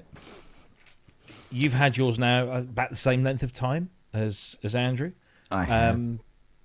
What are your initial thoughts? Coming from, obviously you had a CS80 over there just the other day, and you've got an Osmos with all of its fancy stuff, and of course you've got the Hydra synth with poly aftertouch. Bearing all that in mind, how does the M8X stand up? It's a much more comfortable machine to sit in front of than Okay. the aforementioned. Yeah, I'm liking it. It is a bit sort of like overwhelming to start with, because there's a lot there. It's one of the first digital synthesizers I've ever had where I've had to dial back the audio interface every now and again, because it's really, the power that comes out of it sometimes is quite extraordinary. But yeah, no, it's lovely. I love the keyboard action. Yeah, it's very expressive. I love the Chaos Pad thing that it has. That's Yes, a giggle. the motion control. Yeah. I'm really enjoying it. All the sounds sound expensive. Do you know what I mean? Mm. It's got that sort of like kind of element to it. The Yeah. internal effects are pretty sweet. Yes. And none of the knobs or buttons feel like they're cheap. They all have a really, Yeah. you know, they feel very solid, very expensive. It's got 4 pedal outputs on the back Yeah. because I like to play with 2 hands Yeah, exactly. Yeah. for as long as possible without having to do other things. I mean, I'm not a player at all, but when I had the Modi X7 Plus here, they also sent the expression pedal, which it was just, it automatically assigns itself to the super knob. So I was able to get all those wonderful things without taking my hands off, which of course is a great benefit. So Absolutely, yeah. yeah. It's also good that, at least with the factory patches that it has, sounds that wouldn't require aftertouch don't have it.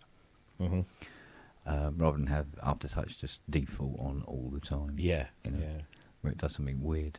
But also, I'm also with Andy on this, where there are sounds and performances where I go, yeah, I wouldn't have done it that way. That sound has to come out, and I want it to do this and do that. So it really does make you want to sit down and go, right, we're going to have to learn this bugger, because I know what it is I want from it, knowing that it will be able to provide it, but I'll have to go and do it myself. Yeah. And That's I fine. think the other thing with it is that there's a lot of synths when you sit in front of me, you go, oh, bloody hell, I'm going to have to learn this now. Where there's a certain amount of trepidation, and I'm thinking particularly when I first got involved with the DXs, and I love them. I still love the DX, but with this, the way this second screen here and the way you can switch to different edit modes really quickly means that, yes, it is a bit daunting because there's just so much to it, but I'm already beginning to find my way around this, and I can see everything really clearly.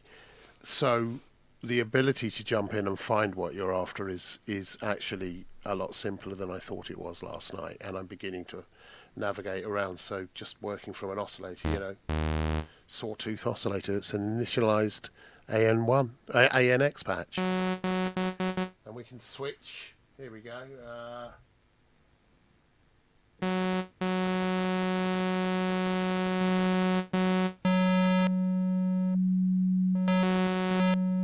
We can switch between the different oscillator waveforms and the footages. We can add pulse width on pretty much everything, pitch, and that's just one oscillator. There's 3 of them. There's 3 of them. Ken. I like it. Sorry, Ken. Yeah. I was going to say, Ken, obviously a lot of people, myself included, want to know how that analog engine stands up to classic Yamaha analog engines. Of course, you know what we're talking about. You've obviously played with a bunch of the presets that use just the ANX engine that purport to be, their prefix on the patch name is CS80. So, is it a modern day? Does it kind of fill that gap better than a plugin that might be doing the same thing? I would say, at least at this stage, pretty much even. Okay. Pretty much even. It excels in some areas and doesn't in others. That kind of thing.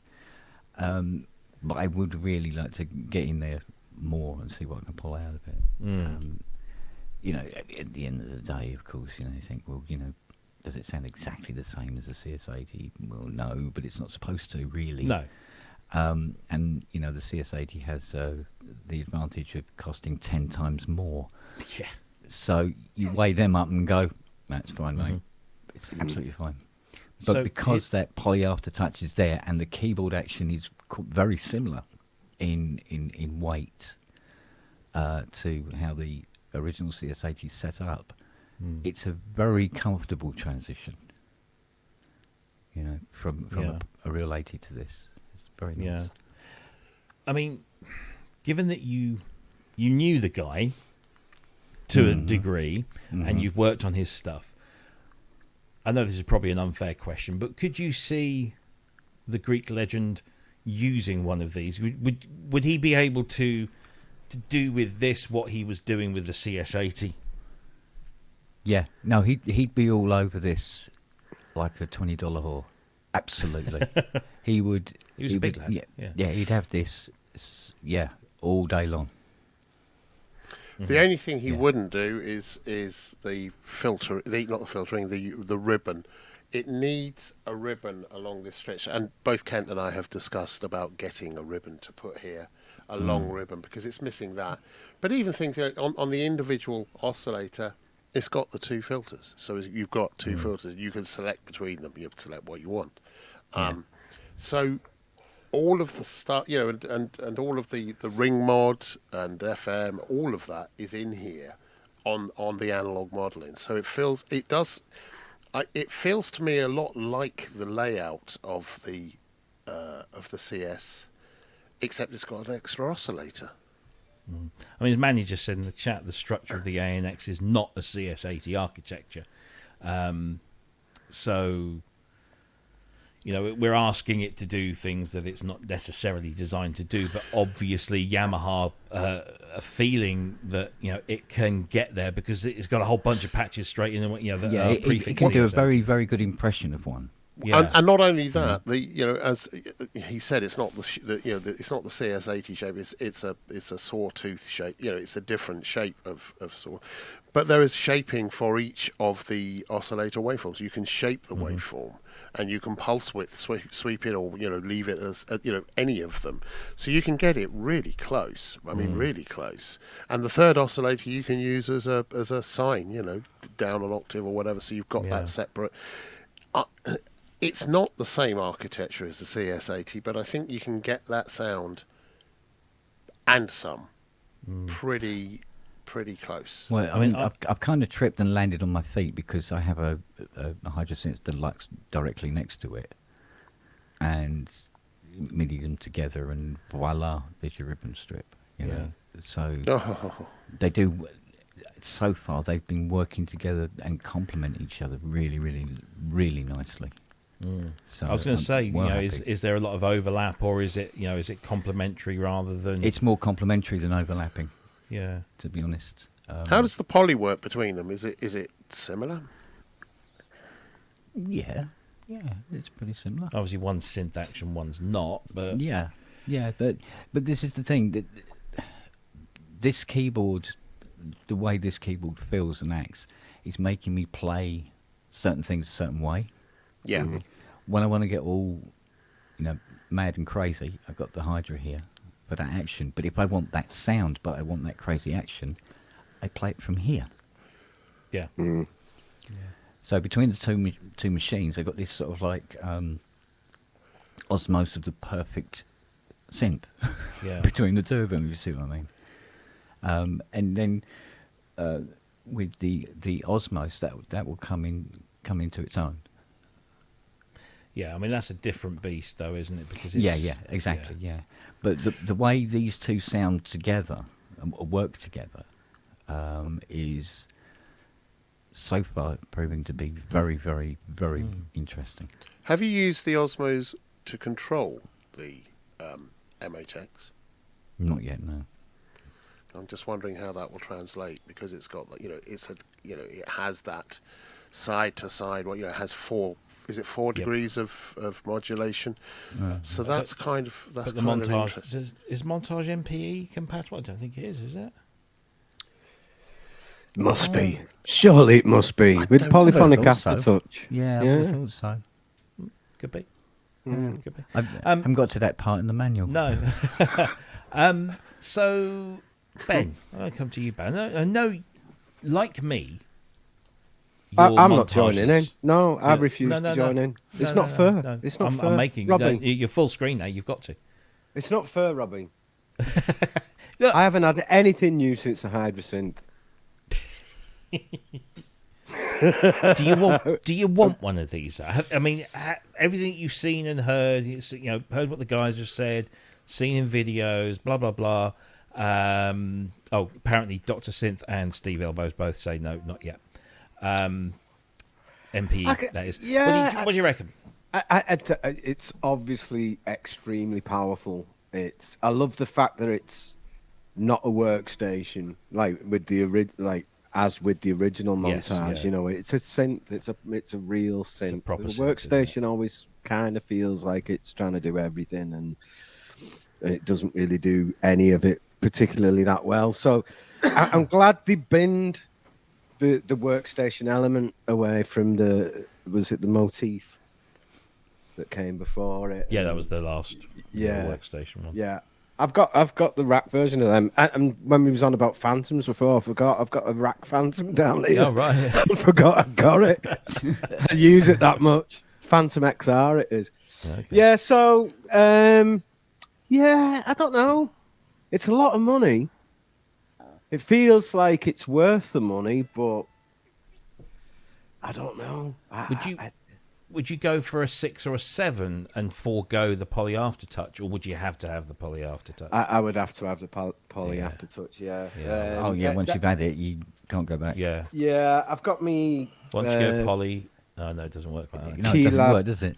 I've got my Keylab 88 Mark II here, and I love the keyboard. It's brilliant, and I love the way that it works automatically with all the Arturia stuff and everything. It's great, and you can configure it to work with Cubase and stuff. But it really, because I've got a bit used to poly aftertouch. I'll be playing something and I'll just lean into like one of the higher notes a little bit or the lower notes a little bit, and the whole lot just like and it's like, this is shit. You shouldn't do this, But dear. Whereas I'm thinking of getting the Korg Key stage. polyphonic keyboard, just because at the price that gives me that other controller which is lighter to play on this. So I've got that really light touch thing, that really for playing synth leads and doing all that really sort of figurative work very, very fast. Yeah, so I mean, and that's not a how much was that? About 500 quid, 600 quid or something? That's Yeah, it was $599 for the 49, $699 for the 61, I think.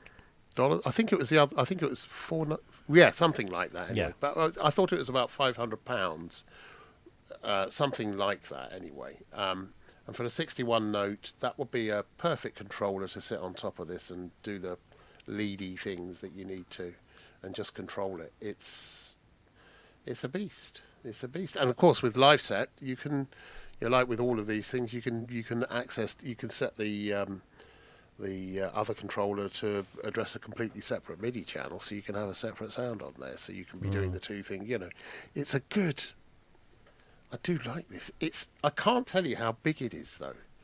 It's just ginormous. I'm sure you can if you try. Well, I was going to try and log in with my phone to show you. As Trim it it were, to over Oh, oh, I see. bigger.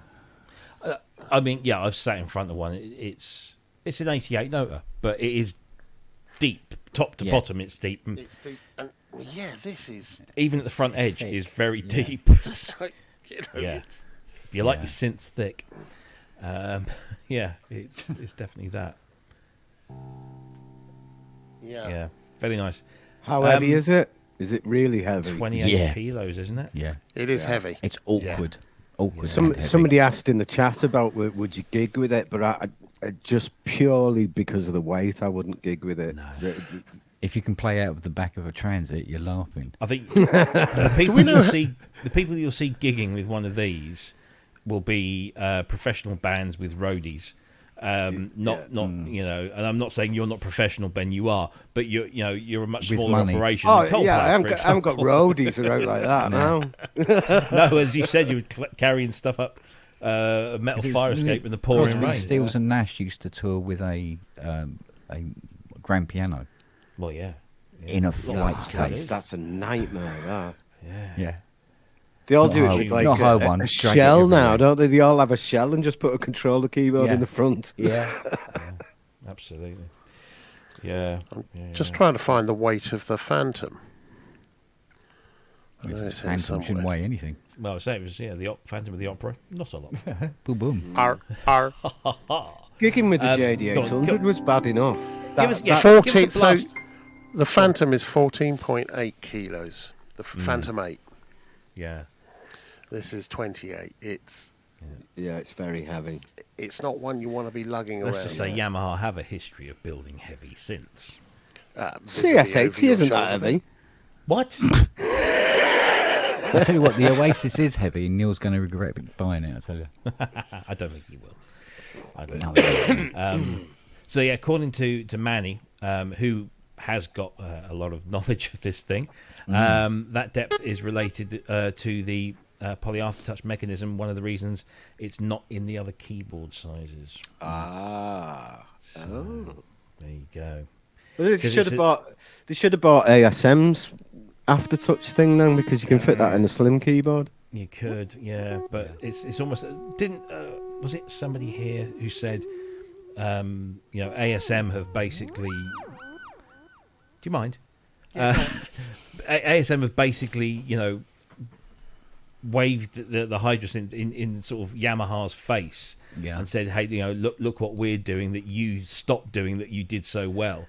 So I don't think Yamaha would lower themselves, and I don't, it does sound a bit snobby. I don't think they lower themselves to use anybody else's, because I mean.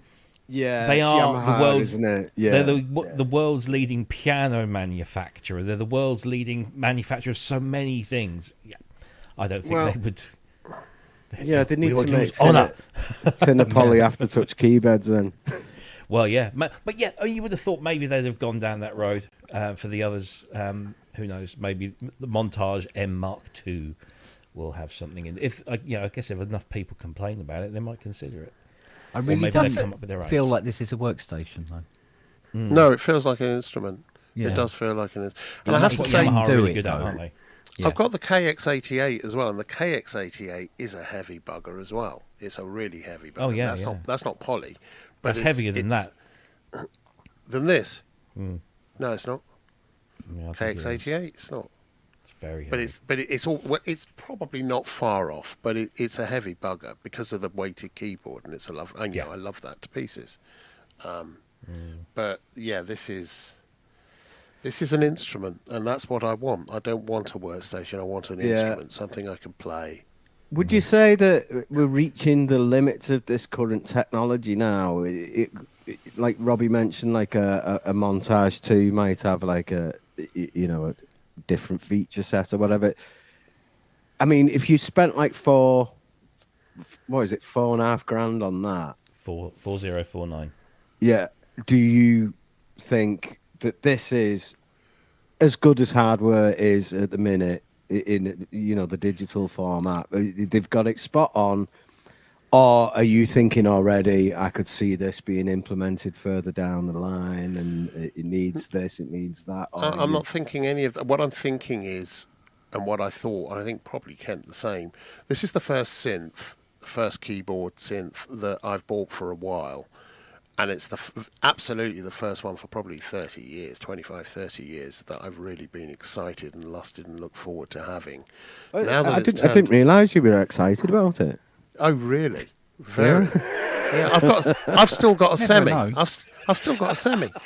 And the thing is that it's not disappointed. And as with all, really good classic synths, the ones that are real sort of hallmarks of that era or whatever, I'll never be disappointed switching this on. I know that because it's got a lot that it can do, and I'll be able to make it do things it doesn't. The only thing I miss is the long rhythm strip.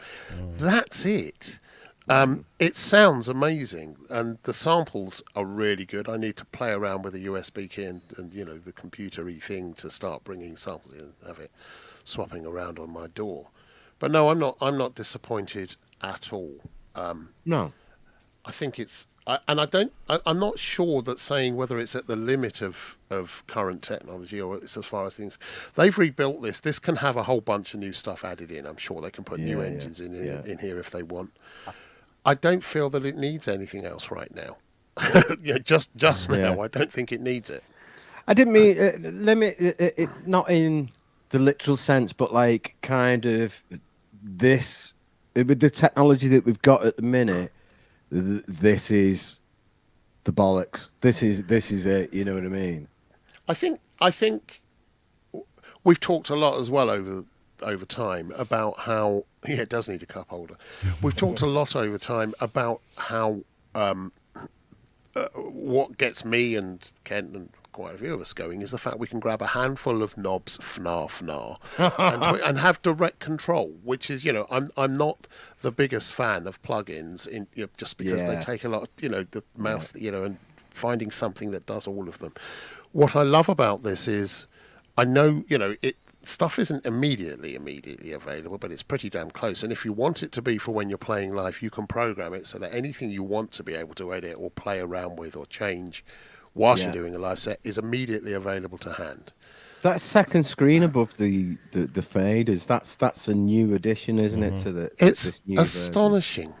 It's actually really, really good. The way they've thought that through, and the fact that you can scroll through pages, you can jump and do quick edits on just about anything, including parts or individual presets or oscillators or FM, effects, routing, and then you can move that to the main screen as well and see the actual layout, almost the circuit, the front panel of stuff. Yeah, It's good. I just need to get used to it, but I'm really looking forward to the journey with this, because I know I'm going to end up with the sounds I want, and it's going to play the way I want it to, and I'm just going to get lost in it. Well, I can clearly remember 20 years ago when I got my Oasis. After using it for about a month, and I rinsed the bastard, and I'd gone through everything and done everything with it. I remember I said to my mate, I said, because he had bought one as well, I said, do you know what it really could do with? A display to tell you what those sliders and knobs are from patch to patch. Yeah. And, and if it had polyphonic aftertouch as well, can you imagine? So like, he's going, oh yeah, I'm just going to go in the other room for 5 minutes. That kind of. And it took 20 years, and here it is. And it's over £1,000 cheaper than what I had to pay for the Oasis. Yeah, that's back then as well. Yeah, and I thought this was going. I honestly thought this was going to be 5.5, even 6. I really thought that, because that's kind of, and it feels like that. It feels like if it was, you wouldn't probably complain, though, would you? Given what you know about the machine, you probably wouldn't complain. No. Do you know what? I'm not sure I would. I'm still trying to work out how they've delivered this package at £4,049, and I can't quite, it is an extraordinary thing. It makes you wonder, though, because obviously the selling model, as far as we're concerned here in the UK, I don't know what it's like in America or in Europe or in Asia Pacific, but the selling model here in the UK is through agents. When you buy your Montage, you're buying it from Yamaha, and Andertons or Music Matter or PMT. God, I wish they'd change that name. All of those other companies that are listing it, they are just Yamaha agents, and they get a commission on every Montage that is sold. But in the normal world, they would buy this stuff at trade price and then stick a big markup on it, and maybe that would have pushed the price up beyond 4,000. And maybe, cutting out that kind of middleman and using this new model is keeping the price at a much more realistic level. I guess. I don't know. I'm just stream of consciousness. I based on no information. One more thought. I mean, and this is. I just kind of said I'd do this, which is, I bought this from Andertons, as did Kent his, and I've got to say, they were freaking brilliant in taking care of the business, making sure we got them, keeping us informed. The customer service was great, and they were as helpful as they possibly could be every time I rang. Thank you, Andertons. You did a great job on this. Sponsors of the show this week are but no, really, they did. We've all had horror stories with people. It'll be in next week. Yeah, it'll be in next week. Yeah, they delivered ahead of when they expected to. And the driver even took the big box for the Behringer back with him. He says, "I'll take it back for you." Nice. The only thing they got wrong was they didn't deliver any otters with it. Oh, I got an otter. So yeah. Well, gentlemen, that has brought us very nicely up to the hour, or just beyond it. I'm deeply envious of you both, not Me just for too. your montages, but for your stunning good looks. Yes. No, I think he's talking about you. I hope that I can join you one day as a fellow Montage M8X owner. We need to make that happen. It's I've got other financial priorities, new computer being one. I'll be joining you when they're 175 quid second hand. I'll be there. Straight in. 2056. Yeah, it's something that I think, I might actually retire a few pieces if I got that. Could we speak to Yamaha and say, we've bought 2, don't we get the third free? Third free, yeah, buy 2 get. I said you buy 2, you get 1 free. Aye. So that will only work for people in the UK who get ITV and watch horrible double glazing adverts. I said you buy 1, you get 1 free. But yeah, no, lovely. I look forward to you learning, and I look forward to hearing everything that you do with that. And yeah, please keep us informed of all that gubbins. Before we go anywhere else, I've got to do this. I knew I'd forgotten something, so just bear with me a second while I call this up on screen. So, as you know, we are not the only synthesizer show on the internet. We're not? No. Interwebs. Yeah, strangely enough, there are others. God. And all of them are exceptionally good quality. So tomorrow you've got, I believe, Ramsey's on as normal. And it's 1 p.m. now UK time because they don't have daylight savings and all that stuff. So we change, but Can't he afford doesn't. Yeah. So yeah, there's that. So Ramsey will be on tomorrow. And then on Sunday, I'm really sorry, but you're going to have to put up with me again because Jamie, who does Geosynths, has invited myself and Manny Fernandez to come on the show on Sunday, which is going to be at 6 p.m. UK time. Here it is. You can go and subscribe to Jamie's channel, and you'll get notifications. But yeah, Manny and I will. Look, he could have chosen a better frame there, couldn't he? Really, let's be honest. What are you singing? I don't know. It does look like I'm going. Is it an aria? Yeah, something like that. And Manny's like, shut up. It's fishing tales. He's telling fishing tales. Yeah, it was this big. Honestly, it was that big.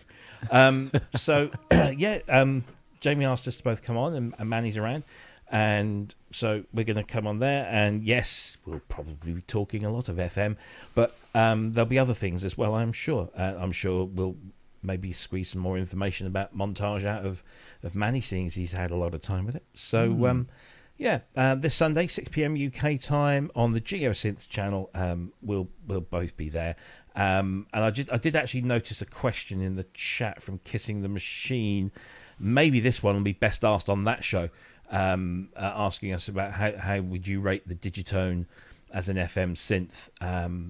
I can give you a very quick answer. I don't know because I've never used one. But yeah, if you've got FM questions, I'm telling you, if Manny doesn't know, it's not worth knowing. So it would be a good place to ask that stuff. While we're on the subject of other questions, Anders was asking, is there any news on the VL control? I'm assuming that's the controller for the VL1 that Robert's building. I haven't. All I know is he's doing a. Because I think the prototype was a white face.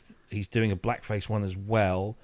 But again, that probably would be a question to ask on Jamie's show, because I know that Manny has ordered one. So he might be able to give you a bit of an update, unless he's picked that up in the chat. I don't know if he's still around. He got his yesterday. Oh, look at that. Look at that. He got his yesterday. So they're coming out. I hope that's answered your question, Anders. Yeah, he's going to be testing out this weekend. Fantastic. Cool. So yeah, that's that. Quick question: how do you feel about the sounds from Montage compared to VSTs? Any thoughts on those? Maybe orchestral stuff might be a good place to start. Gonna They're need good. to jump in. Yeah. They're good. I personally will still use my libraries, and if you're composing, and just quick and you want the things to happen, more than adequate. But I would go back to my libraries because I want my articulations. Yeah, you which can't are get in all- 25 gig of content. Exactly. Are, So are there any libraries for AWM2? String libraries other than that which comes with it. Are there additional libraries? In the previous Montage and the Mode EX, Yamaha have a lot of stuff that you can go. There's free stuff. There's stuff you can buy, and yes, there are sample libraries that you can buy and put in, or people can make and distribute. And Sam Mondo would be the website to go to. I don't know quite how much Montage M content there is out there. I know that Yamaha Japan, I think it was John Simpson in the Facebook group, put a link up about the Yamaha Japan ANX sound set that's just come out, which is specifically for obviously Montage M. But you can get samples, and Kurt Ada has done some great stuff for the previous Montage, and KA Pro sounds, amazing stuff. Kurt's orchestral sounds are astonishing, so I'm going to see if I can get some of his, because again, I'm going to have to configure it anyway. So maybe Manny can confirm this quickly whilst we talk about it, but I'm assuming that original Montage samples will work in Montage M. I might be wrong, but I would have thought so. Yeah. But maybe Manny. Well, the sample libraries. Well, whether or not the engine is the same, I don't know. I think the AWM2 engine has been improved for this, but I imagine there must be backwards compatible, because it's got to be compatible. Yeah. Well, hopefully somebody can clear that up for us. But let's see. There was a couple of others. Let's get rid of that one. Russell Butterfield was asking, what do I think of the new DWE kit? And this was something I was going to pop on the show, but I didn't in the end. DW Drums, who make some amazing drums, were bought by Roland last year, I think. And one of the first fruits of that is the DWE kit, which is, I believe, the first proper convertible drum kit. So you can convert it from an acoustic kit into an electronic kit. It's not like a flicker switch thing. You have to take the skins off and put mesh heads on, and then you have to put this baffle in the drum around the sensor or something. It's not like flicker switch and change, but you can change. But from what I've heard, they sound amazing, and they're DW, and DW make great drums. So to have the ability, and the cymbals look really nice. They're plastic or rubber cymbals, but they've got a metal coating on now. Alesis did something like that. I can't remember what they had underneath, but they had electric cymbals that had a metal surface, playing surface. But the great thing about the DWE kits is also completely wireless. Oh, really? Every drum and cymbal operates off 2 AA batteries, and the duration is quite long. Completely Days, wireless. weeks, months? Months and wow. months. Yeah. We're talking months and months.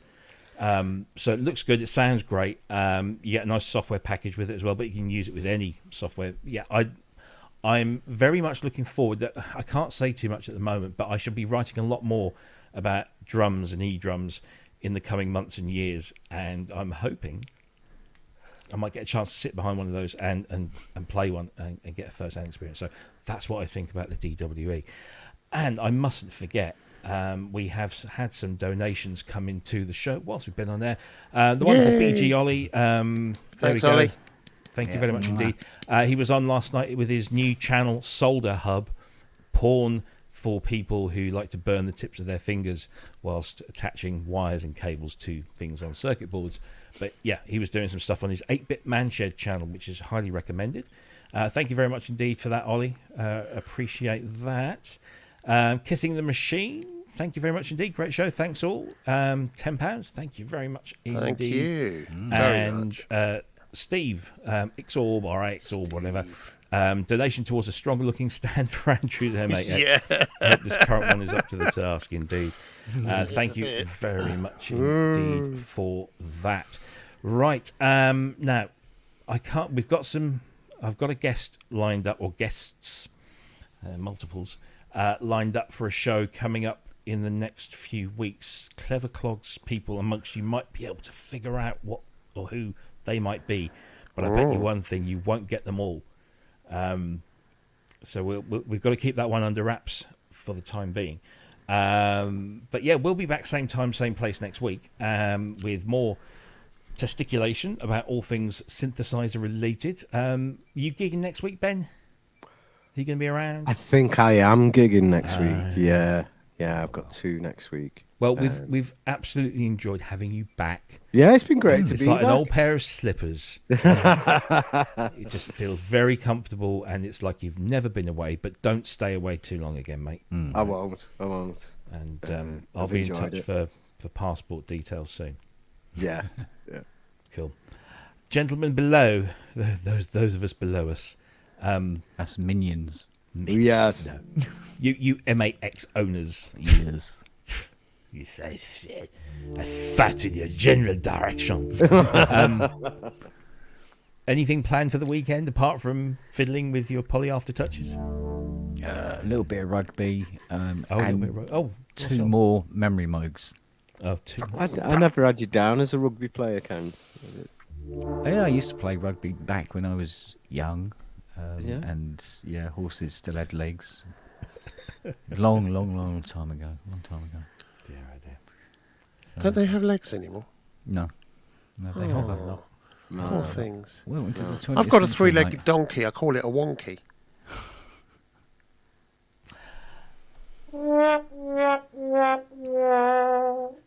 Anything else? That deserves. Well, it could have been. Could have been. Definitely was. Spiritus Sancti. Gentlemen, it's been a pleasure as always. To everyone that's been in the chat and watching, thank you ever so much. Don't forget to hit that like button, press the subscribe, and share us around like cheap tarts, custard tarts. That is. Just share us around, and let everyone know. Yeah. And we should be back same time, same place next week. And until then, from all of us here at PSN Towers, it's a lovely goodbye. Take care, everyone. See you all soon.